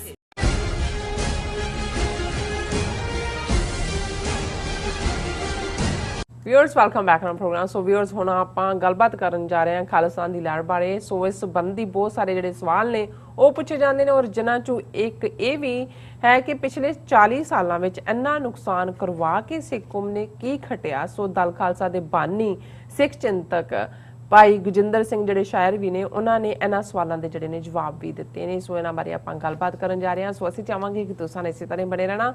ਦੇਖਣ ਸੁਣ ਲਈ ਲਿਖਣ ਲਈ ਤੁਹਾਡਾ ਸਭ ਦਾ ਬਹੁਤ ਬਹੁਤ ਸ਼ੁਕਰੀਆ ਜੀ। ਰਾਜ ਸਾਹਿਬ ਕੀ ਕਹਿਣਾ ਚਾਹੋਗੇ? ਦੇਖੋ, ਅਸੀਂ ਇਹ ਇਕਰਾਰ ਕੀਤਾ ਹੁਣ ਆਪਣੇ ਵਿਊਅਰਸ ਦੇ ਨਾਲ ਕਿ ਅਸੀਂ ਆਉਣ ਵਾਲੇ ਪੀਰੀਅਡ 'ਚ ਆਪਣੇ ਪ੍ਰੋਗਰਾਮਾਂ 'ਚ ਇੱਕ ਅੱਧੇ ਸੈਗਮੈਂਟ 'ਚ ਜ਼ਰੂਰ, ਜਦੋਂ ਕਿ ਕੋਈ ਬਹੁਤ ਹੋਰ ਕੰਪੈਲਿੰਗ ਆ ਕੇ ਉਹਨੂੰ ਓਵਰਸ਼ੈਡੋ ਨਾ ਕਰ ਦੇ, ਉਹਨਾਂ ਦੇ ਸਵਾਲਾਂ ਦੇ ਜਵਾਬ, ਉਹਨਾਂ ਦੀਆਂ ਲਿਖਤਾਂ ਨੂੰ ਐਡ ਕਰਾਂਗੇ। ਪਰ ਉਹਦੇ ਨਾਲ ਨਾਲ ਮੈਨੂੰ ਇਹ ਵੀ ਲੱਗਾ ਕਿ ਜਿਹੜੇ ਸਵਾਲ ਅਕਸਰ ਸਾਡੇ ਵਿਊਅਰਸ ਵੱਲੋਂ ਕੱਲੇ ਕਰਕੇ ਪੁੱਛੇ ਜਾਂਦੇ ਨੇ, ਔਰ ਮੈਂ ਭਾਈ ਗੁਜਿੰਦਰ ਸਿੰਘ ਜਿਨ੍ਹਾਂ ਦੀ ਜਲਾਵਤਨੀ ਦੇ 40 ਸਾਲ ਮੁਕੰਮਲ ਹੋਣ ਦੇ ਉੱਤੇ ਅਸੀਂ ਇੱਕ ਪੂਰਾ ਪ੍ਰੋਗਰਾਮ ਜਿਹੜਾ ਹੈ ਉਹਨਾਂ ਦੀ ਘਾਲਣਾ ਨੂੰ ਸਮਰਪਣ ਕੀਤਾ। ਉਹਨੂੰ ਸਾਡੇ ਵਿਊਅਰਸ ਵੱਲੋਂ ਬਹੁਤ ਪਸੰਦ ਕੀਤਾ ਗਿਆ। ਹੋਰ ਵੀ ਦੁਨੀਆ ਭਰ 'ਚ ਹਰ ਇੱਕ ਨੇ ਉਹਨਾਂ ਦੇ ਕੰਮ ਨੂੰ ਸੈਲੀਬ੍ਰੇਟ ਕੀਤਾ, ਐਪਰੀਸ਼ੀਏਟ ਕੀਤਾ। ਔਰ ਉਹਨਾਂ ਦੀ ਲਿਖਤ ਹੀ ਮੇਰੀ ਨਜ਼ਰਾਂ 'ਚ ਪਈ, ਜਿਹਦੇ 'ਚ ਉਹਨਾਂ ਨੇ ਇਹ ਕਿਹਾ ਕਿ ਵੀ ਪਿਛਲੇ ਦਿਨਾਂ 'ਚ ਕਿਸੇ ਪੱਤਰਕਾਰ ਨੇ ਜਿਹੜਾ ਉਹਨਾਂ ਨੂੰ ਕੁਝ ਸਵਾਲ ਭੇਜੇ ਸੀ, 8 ਸਵਾਲ, ਤੇ ਉਹਨਾਂ ਨੇ ਕਿਹਾ ਕਿ ਵੀ ਮੈਂ ਉਹਦੇ ਜਵਾਬ ਆਪਣੀ ਸਮਝ ਮੁਤਾਬਕ ਦਿੱਤੇ ਨੇ। ਔਰ ਮੈਨੂੰ ਵੀ ਇਹ ਲੱਗਾ ਕਿ ਵੀ ਇਹ ਹੀ ਬਹੁਤ ਸਾਰੇ ਸਵਾਲ ਇਹਨਾਂ 'ਚ ਉਹ ਨੇ ਜਿਹੜੇ ਸਾਡੇ ਵਿਊਅਰਸ ਵੀ ਅਕਸਰ ਪੁੱਛਦੇ ਨੇ। ਅਸੀਂ ਟਾਈਮ ਟੂ ਟਾਈਮ ਗੱਲ ਤਾਂ ਕਰਦੇ ਹਾਂ, ਪਰ ਜਿਸ ਬਰੀਫ ਅੰਦਾਜ਼ 'ਚ ਉਹਨਾਂ ਨੇ ਜਵਾਬ ਵੀ ਦਿੱਤੇ ਨੇ, ਔਰ ਮੈਂ ਉਹਨਾਂ ਨੂੰ ਜਿੱਥੇ ਸਮਝਦਾ ਹੈ ਵੀ ਉਹ ਇਕੱਲੇ ਦਲ ਖਾਲਸਾ ਦੇ ਬਾਨੀ ਜਾਂ ਦੂਜੇ ਇੱਕ ਜਿਹੜੇ ਨੇ ਇੱਕ ਸ਼ਾਇਰ ਤੱਕ ਨਹੀਂ ਨੇ, ਇੱਕ ਬਹੁਤ ਗੰਭੀਰ ਚਿੰਤਕ ਨੇ, ਐਕਟਿਵਿਸਟ ਨੇ। 40 ਸਾਲਾਂ ਦੀ ਜਰਨੀ, ਉਹਨਾਂ ਦੀ ਜ਼ਿੰਦਗੀ ਦੀ ਜਰਨੀ ਜਿਹੜੀ ਆ ਅਸਲ 'ਚ ਖਾਲਿਸਤਾਨ ਦੀ ਜਰਨੀ ਹੈ, ਔਰ ਅਸੀਂ ਵੀ ਉਹਨਾਂ ਤੋਂ ਸਿੱਖਦੇ ਹਾਂ। ਔਰ ਮੈਂ ਉਹਨਾਂ ਦੇ ਜਿਹੜੇ ਉਹਨਾਂ ਵੱਲੋਂ ਦਿੱਤੇ ਗਏ ਜਵਾਬ ਨੇ। ਸਵਾਲ ਸੀ ਕਿ 40 ਸਾਲ ਦਾ ਸਫ਼ਰ ਬੀਤ ਚੁੱਕਾ ਹੈ, ਤੈਅ ਕੀਤੇ ਨਿਸ਼ਾਨੇ ਪ੍ਰਤੀ ਸੋਚ ਕਿੱਥੇ ਹੈ। ਸਵਾਲ ਇਹ ਹੈ ਵੀ 40 ਸਾਲਾਂ 'ਚ ਕੀ ਖੱਟਿਆ, ਕੀ ਗਵਾਇਆ। ਤਾਂ ਉਹਨਾਂ ਨੇ ਕਿਹਾ 40 ਸਾਲ ਦੀ ਜਲਾਵਤਨੀ ਦਾ ਸਫ਼ਰ ਤੈਅ ਕਰਨ ਬਾਅਦ ਨਿਸ਼ਾਨੇ ਪ੍ਰਤੀ ਸੋਚ ਮਜ਼ਬੂਤ ਹੋਈ ਮਹਿਸੂਸ ਕਰਦਾ ਹਾਂ। ਬਹੁਤ ਸਾਰੇ ਉਤਾਰਾਂ ਚੜਾਵਾਂ ਵਿੱਚੋਂ ਲੰਘਣ ਦੇ ਬਾਵਜੂਦ ਲਹਿਰ ਅੱਗੇ ਵਧੀ ਹੈ, ਮਜ਼ਬੂਤ ਹੋਈ ਹੈ। ਚੰਡੀਗੜ੍ਹ ਵਿੱਚ ਇੱਕ ਛੋਟੇ ਜਿਹੇ ਗਰੁੱਪ ਵਜੋਂ ਸੰਘਰਸ਼ ਸ਼ੁਰੂ ਕੀਤਾ ਸੀ, ਅੱਜ ਦੁਨੀਆ ਭਰ ਵਿੱਚ ਖਾਲਿਸਤਾਨ ਹੁੰਦੀ ਹੈ। ਇਸ ਨੂੰ ਯਕੀਨਨ ਅੱਗੇ ਵਧਣਾ ਹੀ ਕਿਹਾ ਜਾਏਗਾ। ਹੁਣ ਇਹ ਮੈਂ ਸਮਝਦਾ ਵੀ ਬਹੁਤ ਸਾਰਿਆਂ ਦੀ ਇਸ ਨਾਲ ਤਸੱਲੀ ਹੋਣੀ ਚਾਹੀਦੀ ਹੈ ਕਿ ਕਿੱਥੇ ਭਾਰਤ ਦੀ ਹਕੂਮਤ ਇਸ ਨੂੰ ਲਾ ਐਂਡ ਆਰਡਰ ਦੇ ਖਾਤੇ 'ਚ ਪਾ ਕੇ, ਦਹਿਸ਼ਤਗਰਦੀ ਦੇ ਖਾਤੇ 'ਚ ਪਾ ਕੇ ਡਿਸਮਿਸ ਕਰ ਦਿੰਦੀ ਸੀ ਕਿ ਹੈਂਡਫੁਲ ਟੈਰਰਿਸਟ ਇੱਧਰ ਉੱਧਰ, ਫਿਰ ਪਾਕਿਸਤਾਨ ਇਨਸਪਾਇਰਡ ਬਣਾਤਾ ਦੂਜਾ। ਹੁਣ ਅੱਜ ਖਾਲਿਸਤਾਨ ਲਫ਼ਜ਼ ਜੇ ਤੁਸੀਂ ਖਾਲਿਸਤਾਨ ਗੂਗਲ ਦੇ ਉੱਤੇ ਪਾਉਂਦੇ ਹੋ ਤਾਂ ਤੁਸੀਂ ਹਜ਼ਾਰਾਂ ਆਰਟੀਕਲ, ਤਸਵੀਰਾਂ, ਫੋਟੋਆਂ, ਉਹਦੀ ਬੈਕਗਰਾਊਂਡ, ਔਰ ਇਕੱਲਾ ਇਹੀ ਨਹੀਂ ਜਿਹੜੇ ਖਾਲਿਸਤਾਨ ਦੇ ਆਈਕਨ ਨੇ। ਜੇ ਅੱਜ ਸੰਤ ਭਿੰਡਰਾਂ ਵਾਲਿਆਂ ਦੀ ਸ਼ਹੀਦੀ ਦਾ ਦਿਨ ਹੁੰਦਾ ਹੈ ਜਾਂ ਉਹ ਨਾਇਕ ਦੇ ਤੌਰ ਤੇ ਨੇ, ਉਹਨਾਂ ਨੂੰ ਤੁਸੀਂ ਦੇਖੋ ਕਿ 40 ਸਾਲ ਪਹਿਲਾਂ ਕਿਵੇਂ ਪ੍ਰੈਜ਼ੈਂਟ ਕੀਤਾ ਹਕੂਮਤ ਨੇ, ਔਰ ਅੱਜ ਉਹਨਾਂ ਦਾ ਰੁਤਬਾ ਕੀ ਹੈ। ਉਹੀ ਸ਼ਹੀਦ ਬਿਆਨ ਸਿੰਘ, ਸਤਵੰਤ ਸਿੰਘ, ਜਿੰਦਾ, ਸੁੱਖਾ, ਜਿਹੜੇ ਅਸੈਸਿਨ, ਮਰਡਰਰਸ ਦੂਜੇ ਤੀਜੇ ਸੀ, ਅੱਜ ਉਹਨਾਂ ਦਾ ਰੁਤਬਾ 40 ਸਾਲ ਬਾਅਦ ਕਿੱਥੇ ਹੈ। ਸੋ ਹਰ ਮੂਵਮੈਂਟ ਨੂੰ ਆਧਾਰ ਚਾਹੀਦਾ ਹੁੰਦਾ ਹੈ, ਔਰ ਆਧਾਰ ਉਹਦਾ ਇਤਿਹਾਸ ਹੁੰਦਾ ਹੈ, ਉਸ ਚੋਂ ਨਿਕਲੇ ਹੋਏ ਆਈਕਨ ਹੁੰਦੇ ਨੇ, ਚਿਹਰੇ ਹੁੰਦੇ ਨੇ, ਔਰ ਜ਼ਾਹਰ ਹੈ ਕਿ ਉਸ ਦਾ ਸਪਰੈਡ ਹੁੰਦਾ ਹੈ। ਅੱਜ ਖਾਲਿਸਤਾਨ ਦੇ ਝੰਡਾ ਬਰਦਾਰ east to west, north to south, ਦੁਨੀਆ ਦੇ ਹਰ ਕੋਨੇ ਦੇ ਵਿੱਚ ਨੇ। ਇਹ ਕੋਈ ਛੋਟੀ ਪ੍ਰਾਪਤੀ ਨਹੀਂ ਹੈ।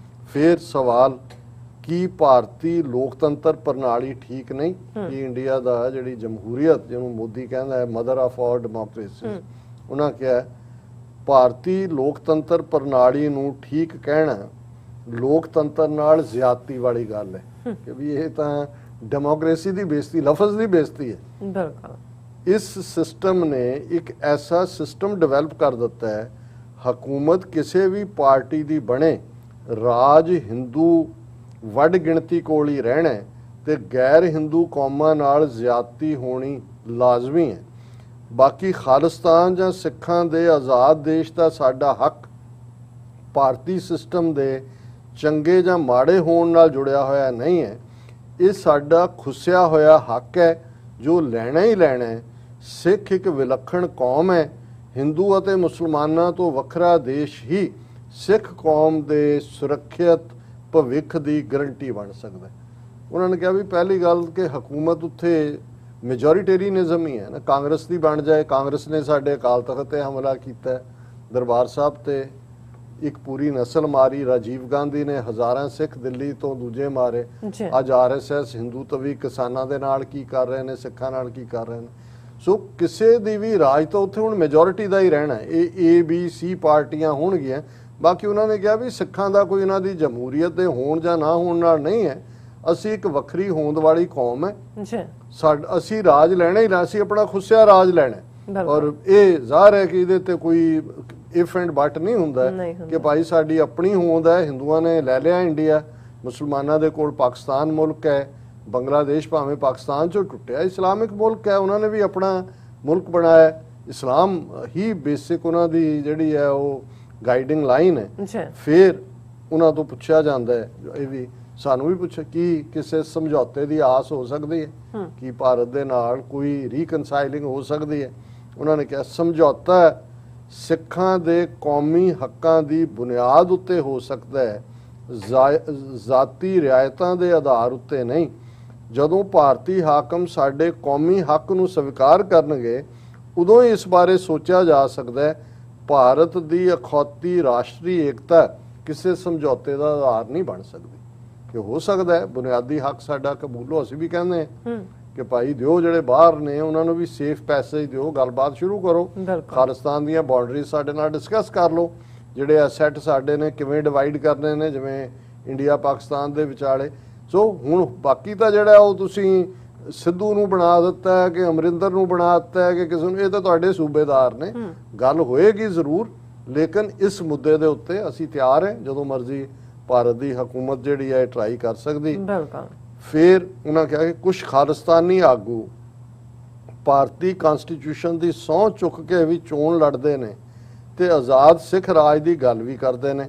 ਉਹਨਾਂ ਬਾਰੇ ਤੁਸੀਂ ਕੀ ਸੋਚਦੇ ਹੋ? ਹੁਣ ਜਿਵੇਂ ਵੀ ਇਹ ਹੁੰਦਾ ਕਿ ਅਕਸਰ ਜੀ ਜੇ ਤੁਸੀਂ ਕਨਸਟੀਟਿਊਸ਼ਨ ਦੀ ਸਹੁੰ ਖਾ ਕੇ ਜਿਹੜਾ ਲੜਦੇ ਹੋ ਤੇ ਬਣੋਗੇ ਵੀ, ਜਦੋਂ ਮੈਂਬਰ ਉਹਦੀ ਸਹੁੰ ਚੁੱਕੋਗੇ ਤੇ ਫਿਰ ਤੁਸੀਂ ਖਾਲਿਸਤਾਨ ਦੀ ਮੰਗ ਵੀ ਕਰਦੇ ਹੋ। ਇਹਦਾ ਉਹਨਾਂ ਨੇ ਬੜਾ ਡਿਪਲੋਮੈਟਿਕ ਜਵਾਬ ਦਿੱਤਾ ਹੈ।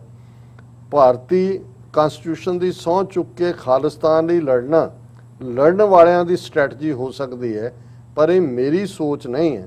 ਮੈਂ ਵਿਚਾਰਾਂ ਦੇ ਮਾੜੇ ਮੋਟੇ ਵਖਰੇਵੇਂ ਕਾਰਨ ਕਿਸੇ ਦੇ ਖਿਲਾਫ ਗੱਲ ਕਰਨੀ ਠੀਕ ਨਹੀਂ ਸਮਝਦਾ। ਹਰ ਇੱਕ ਨੂੰ ਆਪਣੀ ਸੋਚ ਮੁਤਾਬਕ ਚੱਲਣ ਤੇ ਫੈਸਲੇ ਲੈਣ ਦਾ ਹੱਕ ਹੈ। ਉਹਨਾਂ ਨੇ ਕਿਹਾ ਜੀ ਮੈਂ ਤਾਂ ਨਹੀਂ ਸਮਝਦਾ, ਪਰ ਜੇ ਕਿਸੇ ਨੂੰ ਇਹ ਲੱਗਦਾ ਹੈ ਕਿ ਵੀ ਉਹ ਲੜ ਸਕਦੇ ਨੇ, ਇਹ ਉਹਨਾਂ ਦੀ ਸੋਚ, ਇਹ ਬਿਲਕੁਲ ਠੀਕ ਹੈ। ਇਸ ਪੀਰੀਅਡ ਸਾਡਾ ਕਿਸੇ ਵੀ ਆਪਣੀ ਧਿਰ ਨੂੰ ਨਕਾਰਨਾ ਜਾਂ ਭੰਡਣਾ ਇਹ ਬਿਲਕੁਲ ਸਿਆਣਪ ਨਹੀਂ ਹੈ। ਫਿਰ ਕੀ UNO, ਐਮਨੈਸਟੀ ਇੰਟਰਨੈਸ਼ਨਲ ਆਦਿ ਨੂੰ ਦਖਲ ਦੇ ਕੇ ਸਿੱਖਾਂ ਨਾਲ ਹੋ ਰਹੇ ਧੱਕੇ ਬਾਰੇ ਭਾਰਤ ਸਰਕਾਰ ਨਾਲ ਗੱਲ ਨਹੀਂ ਕਰਨੀ ਚਾਹੀਦੀ? ਸਾਨੂੰ ਵੀ ਕਹਿਣਗੇ ਜੀ ਯੂਨਾਈਟਿਡ ਨੇਸ਼ਨਸ ਕਿਉਂ ਨਹੀਂ ਬੋਲਦੀ ਫਲਾਣਾ। ਉਹਦਾ ਉਹਨਾਂ ਨੇ ਜਵਾਬ ਦਿੱਤਾ UNO ਜਾਂ ਐਮਨੈਸਟੀ ਇੰਟਰਨੈਸ਼ਨਲ ਨੂੰ ਸਿੱਖਾਂ ਨਾਲ ਹੋਈਆਂ ਤੇ ਹੋ ਰਹੀਆਂ ਜ਼ਿਆਦਤੀਆਂ ਦੇ ਖਿਲਾਫ ਜ਼ਰੂਰ ਬੋਲਣਾ ਚਾਹੀਦਾ ਹੈ, ਪਰ ਅਫਸੋਸ ਇਹਨਾਂ ਆਲਮੀ ਸੰਸਥਾਵਾਂ ਨੇ ਅੱਜ ਤੱਕ ਉਹ ਕੁਝ ਨਹੀਂ ਕੀਤਾ ਜੋ ਇਹਨਾਂ ਨੂੰ ਕਰਨਾ ਚਾਹੀਦਾ ਸੀ। ਸਿੱਖ ਕੌਮ ਕੋਲ ਸਟੇਟਹੁੱਡ ਨਹੀਂ ਹੈ ਤੇ ਸਟੇਟਹੁੱਡ ਤੋਂ ਬਿਨਾਂ ਇਹਨਾਂ ਸੰਸਥਾਵਾਂ ਵਿੱਚ ਆਵਾਜ਼ ਬੁਲੰਦ ਕਰਨੀ ਕਿਸੇ ਸਟੇਟਲੈਸ ਕੌਮ ਲਈ ਸੌਖਾ ਵੀ ਨਹੀਂ। ਹੁਣ ਜ਼ਾਹਰ ਹੈ ਕਿ ਯੂਨਾਈਟਿਡ ਨੇਸ਼ਨਸ 194 ਦੇਸ਼ ਉਹਦੇ ਮੈਂਬਰ ਨੇ। ਦੇਸ਼ ਤਾਂ ਕੋਈ ਗੱਲ ਕਰ ਸਕਦਾ ਉਹਦੇ ਨਾਲ ਕੀ ਧੱਕਾ ਹੋ ਰਿਹਾ, ਜਾਂ ਤੁਸੀਂ ਹਿਊਮਨ ਰਾਈਟਸ ਦੀ ਗੱਲ ਕਰ ਸਕਦੇ ਹੋ ਜਿਵੇਂ ਹੁੰਦੀ ਹੈ, ਪਰ ਅਸੀਂ ਕਿਉਂਕਿ ਸਟੇਟਲੈਸ ਹੈ ਇਸ ਲਈ ਸਾਡੀ ਆਵਾਜ਼ ਪਹੁੰਚ ਨਹੀਂ ਸਕਦੀ ਹੈ। ਪੰਥਕ ਹਾਲਾਤਾਂ ਬਾਰੇ ਤੁਹਾਡੀ ਕੀ ਰਾਏ ਹੈ? ਉਹਨਾਂ ਨੇ ਕਿਹਾ ਪੰਥਕ ਹਾਲਾਤ ਬਹੁਤ ਅਫਸੋਸਨਾਕ ਨੇ। ਸਿਆਸੀ ਵੰਡੀਆਂ ਨਾਲੋਂ ਪੰਥ ਵਿੱਚ ਪਈਆਂ ਧਾਰਮਿਕ ਵੰਡੀਆਂ ਜ਼ਿਆਦਾ ਖਤਰਨਾਕ ਨੇ। ਅੱਗੇ ਬਹੁਤ ਸਾਰੀਆਂ ਸੰਪਰਦਾਵਾਂ ਦੀ ਮਰਿਆਦਾ ਸਿੱਖ ਪੰਥ ਦੀ ਸਾਂਝੀ ਮਰਿਆਦਾ ਤੋਂ ਵੱਖਰੀ ਸੀ ਤੇ ਹੁਣ ਕੁਝ ਵਿਦਵਾਨਾਂ ਤੇ ਮੰਨਣ ਵਾਲੇ ਵੀ ਆਪਣੀ ਵੱਖਰੀ ਮਰਿਆਦਾ ਧਾਰਦੇ ਜਾ ਰਹੇ ਨੇ। ਪਾੜਾ ਲਗਾਤਾਰ ਵੱਧ ਰਿਹਾ ਹੈ। ਦਸਮ ਪਾਤਸ਼ਾਹੀ ਕੋਈ ਕਲਾ ਵਰਤਾਨ ਜ਼ਰੂਰ ਵਰਤਾਣਗੇ। ਦਸਮ ਪਾਤਸ਼ਾਹ ਦਾ ਪੰਥ ਹੈ, ਅਖੀਰ ਉਹਨਾਂ ਨੇ ਹੀ ਬੌੜੀ ਕਰਨੀ। ਬਿਲਕੁਲ ਇਹ ਬਿਲਕੁਲ ਉਹਨਾਂ ਨੇ ਠੀਕ ਕਿਹਾ ਕਿ ਇਸ ਕਿਸਮ ਦੀਆਂ ਡਿਵੀਜ਼ਨਸ ਇਸ ਸਟੇਜ ਦੇ ਉੱਤੇ ਜੋ ਸੋਸ਼ਲ ਮੀਡੀਆ ਨੇ ਹੋਰ ਵੀ ਉਹਨੂੰ ਜਿਹੜਾ ਅੱਗੇ ਵਧਾਇਆ ਹੈ, ਇਹ ਸਾਡੀ ਤਾਕਤ ਨੂੰ ਖਤਮ ਕਰਦੀਆਂ। ਫਿਰ ਸਵਾਲ, ਤੁਹਾਨੂੰ ਨਹੀਂ ਲੱਗਦਾ ਕਿ ਤੁਸੀਂ ਜੇ ਇੰਡੀਆ ਵਿੱਚ ਹੁੰਦੇ ਤਾਂ ਆਪਣੀ ਲੜਾਈ ਜ਼ਿਆਦਾ ਅਸਰਦਾਰ ਅੰਦਾਜ਼ ਨਾਲ ਲੜ ਸਕਦੇ ਸੀ? ਇਹ ਸਾਨੂੰ ਵੀ ਕਹਿੰਦੇ ਨੇ ਕਿ ਇੱਥੇ ਖਾਲਿਸਤਾਨ ਜ਼ਿੰਦਾਬਾਦ ਕਹਿਣ, ਉੱਥੇ ਜਾਓ।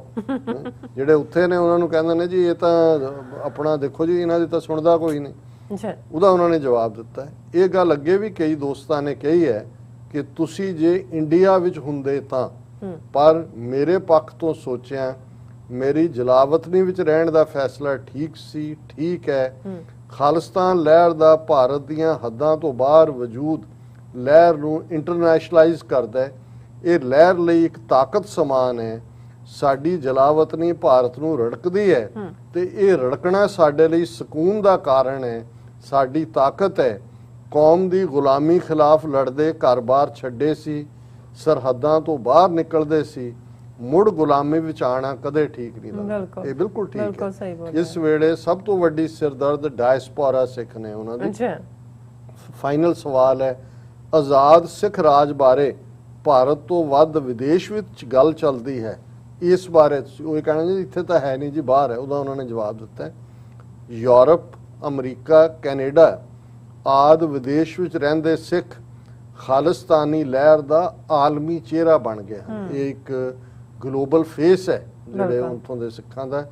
ਜੂਨ 84 ਤੋਂ ਬਾਅਦ ਭਾਰਤੀ ਹਾਕਮਾਂ ਦੀਆਂ ਜ਼ਿਆਦਤੀਆਂ ਕਾਰਨ ਭਾਰਤ ਛੱਡ ਕੇ ਵਿਦੇਸ਼ਾਂ ਵਿੱਚ ਜਾ ਕੇ ਸੈਟਲ ਹੋਣ ਵਾਲੇ ਸਿੱਖ ਅੱਜ ਭਾਰਤ ਲਈ ਵੱਡੀ ਸਿਰਦਰਦੀ ਬਣ ਕੇ ਉੱਭਰੇ ਹਨ। ਮੋਦੀ ਨੇ ਜਾ ਕੇ ਕਿੰਨੀਆਂ ਟਾਈਲੈਨੋਲ ਖਾਧੀਆਂ ਇਥੋਂ 3 ਦਿਨ ਜਾ ਕੇ। ਇਹ ਬਾਹਰਲੇ ਸਿੱਖਾਂ ਦਾ ਜਲਵਾ ਹੈ ਔਰ ਬਿਲਕੁਲ ਉਹਨਾਂ ਨੇ ਠੀਕ ਕਿਹਾ ਵੀ ਇਸ ਵੇਲੇ ਸਭ ਤੋਂ ਵੱਡੀ ਜਿਹੜੀ ਸਿਰਦਰਦ ਹੈ ਉਹਨਾਂ ਦੇ ਲਈ ਉਹ ਡਾਇਸਪੋਰਾ ਸਿੱਖ ਨੇ। ਇਹ ਲਹਿਰ ਲਈ ਖੁਸ਼ੀ ਦੀ ਗੱਲ ਹੈ। ਇਹਨਾਂ ਮੁਲਕਾਂ ਖਾਸ ਕਰ ਕੈਨੇਡਾ ਦੀ ਸਿਆਸਤ ਵਿੱਚ ਸਿੱਖਾਂ ਨੇ ਇੱਕ ਅਹਿਮ ਮੁਕਾਮ ਹਾਸਲ ਕਰ ਲਿਆ ਹੈ। ਆਲਮੀ ਭਾਈਚਾਰੇ ਦੇ ਤੌਰ ਤੇ ਸਿੱਖਾਂ ਦੀ ਇਹ ਤਾਕਤ ਭਾਰਤੀ ਹਾਕਮਾਂ ਦੇ ਸਿੱਖ ਵਿਲੱਖਣਤਾ ਦਾ ਮਲੀਆ ਮੇਟ ਕਰਕੇ ਹਿੰਦੂਤਵਾ ਵਿੱਚ ਜਜ਼ਬ ਕਰਨ ਦੀਆਂ ਕੋਸ਼ਿਸ਼ਾਂ ਦਾ ਮੂੰਹ ਤੋੜਵਾਂ ਜਵਾਬ ਬਣ ਗਏ। ਕਿ ਉੱਥੇ ਉਹਨਾਂ ਨੇ ਸੋਚਿਆ ਸੀ ਕਿ ਇਹ ਸਾਰੇ ਅਸੀਂ ਇਹਨਾਂ ਨੂੰ ਜਜ਼ਬ ਕਰ ਲਾਂਗੇ, ਪਰ ਇਹ ਜਿਹੜਾ ਇਸ ਵੇਲੇ ਮੁਕੰਮਲ ਡਾਇਸਪੋਰਾ ਸਿੱਖ ਜਿਹੜੇ ਨੇ ਉਹ ਆਪਣੀ ਆਜ਼ਾਦ ਹੋਂਦ, ਆਜ਼ਾਦ ਹਸਤੀ ਦੇ ਨਾਲ ਖਲੋਤੇ ਨੇ। ਪਰ ਇਹ ਭਾਰਤ ਦੀਆਂ ਅੱਖਾਂ ਵਿੱਚ ਨਹੀਂ ਰੜਕਦੇ, ਉਹਨਾਂ ਦੀ ਵੱਡੀ ਸਿਰਦਰਦੀ ਵੀ ਬਣੇ ਹੋਏ ਨੇ। ਔਰ ਅਸੀਂ ਇਹ ਵਿਸ਼ਵਾਸ ਦੇ ਨਾਲ ਕਹਿ ਸਕਦੇ ਹਾਂ ਕਿ ਡਾਇਸਪੋਰਾ ਸਿੱਖ ਦਰਿਆਏ ਜਮਨਾ ਤੋਂ ਵਾਘਾ ਤੱਕ ਇੰਡੀਪੈਂਡੈਂਟ ਸੋਵਰਨ ਨੇਸ਼ਨ ਖਾਲਿਸਤਾਨ ਬਹੁਤ ਜਲਦ ਲਿਬਰੇਟ ਕਰਵਾਉਣਗੇ। ਉੱਥੋਂ ਦੇ ਸਾਡੇ ਵੀਰ ਭੈਣਾਂ ਸਾਨੂੰ ਜੁਆਇਨ ਕਰਨਗੇ। ਬੇਸ਼ੱਕ ਅੱਜ ਜੋ ਕਿਸਾਨ ਲਹਿਰ ਦੇ ਹਵਾਲੇ ਨਾਲ ਹੈ ਜਾਂ ਪੰਜਾਬ ਦੇ ਵਿੱਚ ਬਾਕੀ ਪੰਥਕ ਧਿਰਾਂ ਆਪਣੇ ਆਪਣੇ ਢੰਗ ਨਾਲ ਸਟੇਟ ਨੂੰ ਚੈਲੰਜ ਕਰ ਰਹੀਆਂ ਨੇ, ਪਰ ਅਸਲੀ ਤਾਕਤ, ਅਸਲੀ ਸਟਰੈਂਥ ਔਰ ਅੱਜ ਉੱਥੇ ਬਦਲ ਰਹੀ ਜੀਓ ਪੋਲਿਟਿਕਸ, ਚਾਈਨਾ ਦਾ ਇੱਕ ਪਾਵਰ ਦੇ ਤੌਰ ਤੇ ਖਿੱਤੇ 'ਚ ਉਭਰਨਾ, ਆਲਮੀ ਤਾਕਤਾਂ ਦਾ ਉਸ ਖਿੱਤੇ 'ਚ one belt one road initiative ਦੇ ਥੱਲੇ China Pakistan economical corridor, Kartarpur Sahib corridor ਦਾ ਖੁੱਲ੍ਹਣਾ, ਸਿੱਖ ਕੌਮ ਦੇ ਲਈ ਪਾਕਿਸਤਾਨ ਦੇ ਵਿੱਚ ਗੁੱਡਵਿਲ ਔਰ ਡਾਇਸਪੋਰਾ ਸਿੱਖਾਂ ਦੀ ਆਪਣੀ ਤਾਕਤ, ਇਹ ਸਾਡੀਆਂ ਇੰਨੀਆਂ ਸਟਰੋਂਗ ਵਿਕਟਸ ਨੇ ਜਿਨ੍ਹਾਂ ਦੇ ਉੱਤੇ ਇਹਨਾਂ ਨੂੰ ਜਿਹੜਾ ਉਹ ਵਾਘਾ ਤੋਂ ਜਮਨਾ ਤੱਕ ਨੇਸ਼ਨ ਬਣਾ ਕੇ ਇਹਨਾਂ ਨੂੰ ਜਮਨਾ ਦੇ ਪਾਰ ਧੱਕਣਾ। ਇਹ ਜਾ ਕੇ ਫਿਰ ਗੋਰਖਪੁਰ ਅਦਿੱਤਿਆਨਾਥ ਯੋਗੀ ਦੇ ਡੇਰੇ 'ਚ ਰਹਿਣ, ਕਿ ਗੰਗਾ ਜਮਨਾ ਜਿੰਨੀਆਂ ਮਰਜ਼ੀ ਡੁਬਕੀਆਂ ਲਾਣ, ਜੀ ਇਹ ਜਿਹੜਾ ਹੈ ਖਾਲਿਸਤਾਨ ਬਹੁਤ ਜਲਦ ਲਿਬਰੇਟ ਹੋਣ ਜਾ ਜੀ ਡਾਕਟਰ ਸਾਹਿਬ ਤੁਹਾਡਾ ਬਹੁਤ ਬਹੁਤ ਸ਼ੁਕਰੀਆ, ਤੁਸੀਂ ਆਪਣੇ ਵਿਚਾਰ ਸਾਡੇ ਦਰਸ਼ਕਾਂ ਨਾਲ ਸਾਂਝੇ ਕੀਤੇ ਨੇ। ਸੋ ਇਸ ਤਰ੍ਹਾਂ ਆਪਣੇ ਵਿਊਅਰਸ ਕੋਲ ਲੈਣੇ ਇਜਾਜ਼ਤ। ਵਿਊਅਰਸ, ਸਾਡੇ ਪ੍ਰੋਗਰਾਮ ਦਾ ਸਮਾਂ ਇੱਥੇ ਸਮਾਪਤ ਹੁੰਦਾ। ਤੁਸੀਂ ਆਪਣੀ ਰਾਏ ਤੇ ਸੁਝਾਅ ਸਾਨੂੰ ਭੇਜਣਾ ਪੁਣਾ ਸਾਡੇ ਇਸ ਪਤੇ ਤੇ SOS@tv84.tv ਤੇ ਅਸੀਂ ਆਪਣਾ ਪ੍ਰੋਗਰਾਮ ਲੈ ਕੇ ਫਿਰ ਦੁਬਾਰਾ ਤੁਹਾਡੇ ਸਾਹਮਣੇ ਹੋਵਾਂਗੇ। ਤਦ ਤੱਕ ਲਈ ਮੈਨੂੰ ਤੇ ਆਪਣਾ ਸੁਣਾ ਗਿਆ ਦੋ ਦੇਖਦੇ ਰਹੋ TV84। ਬੁਲਾ ਦਿਓ ਫਤਿਹ। ਵਾਹਿਗੁਰੂ ਜੀ ਕਾ ਖਾਲਸਾ, ਵਾਹਿਗੁਰੂ ਜੀ ਕੀ ਫਤਿਹ। ਰੱਬ ਰਾਖਾ।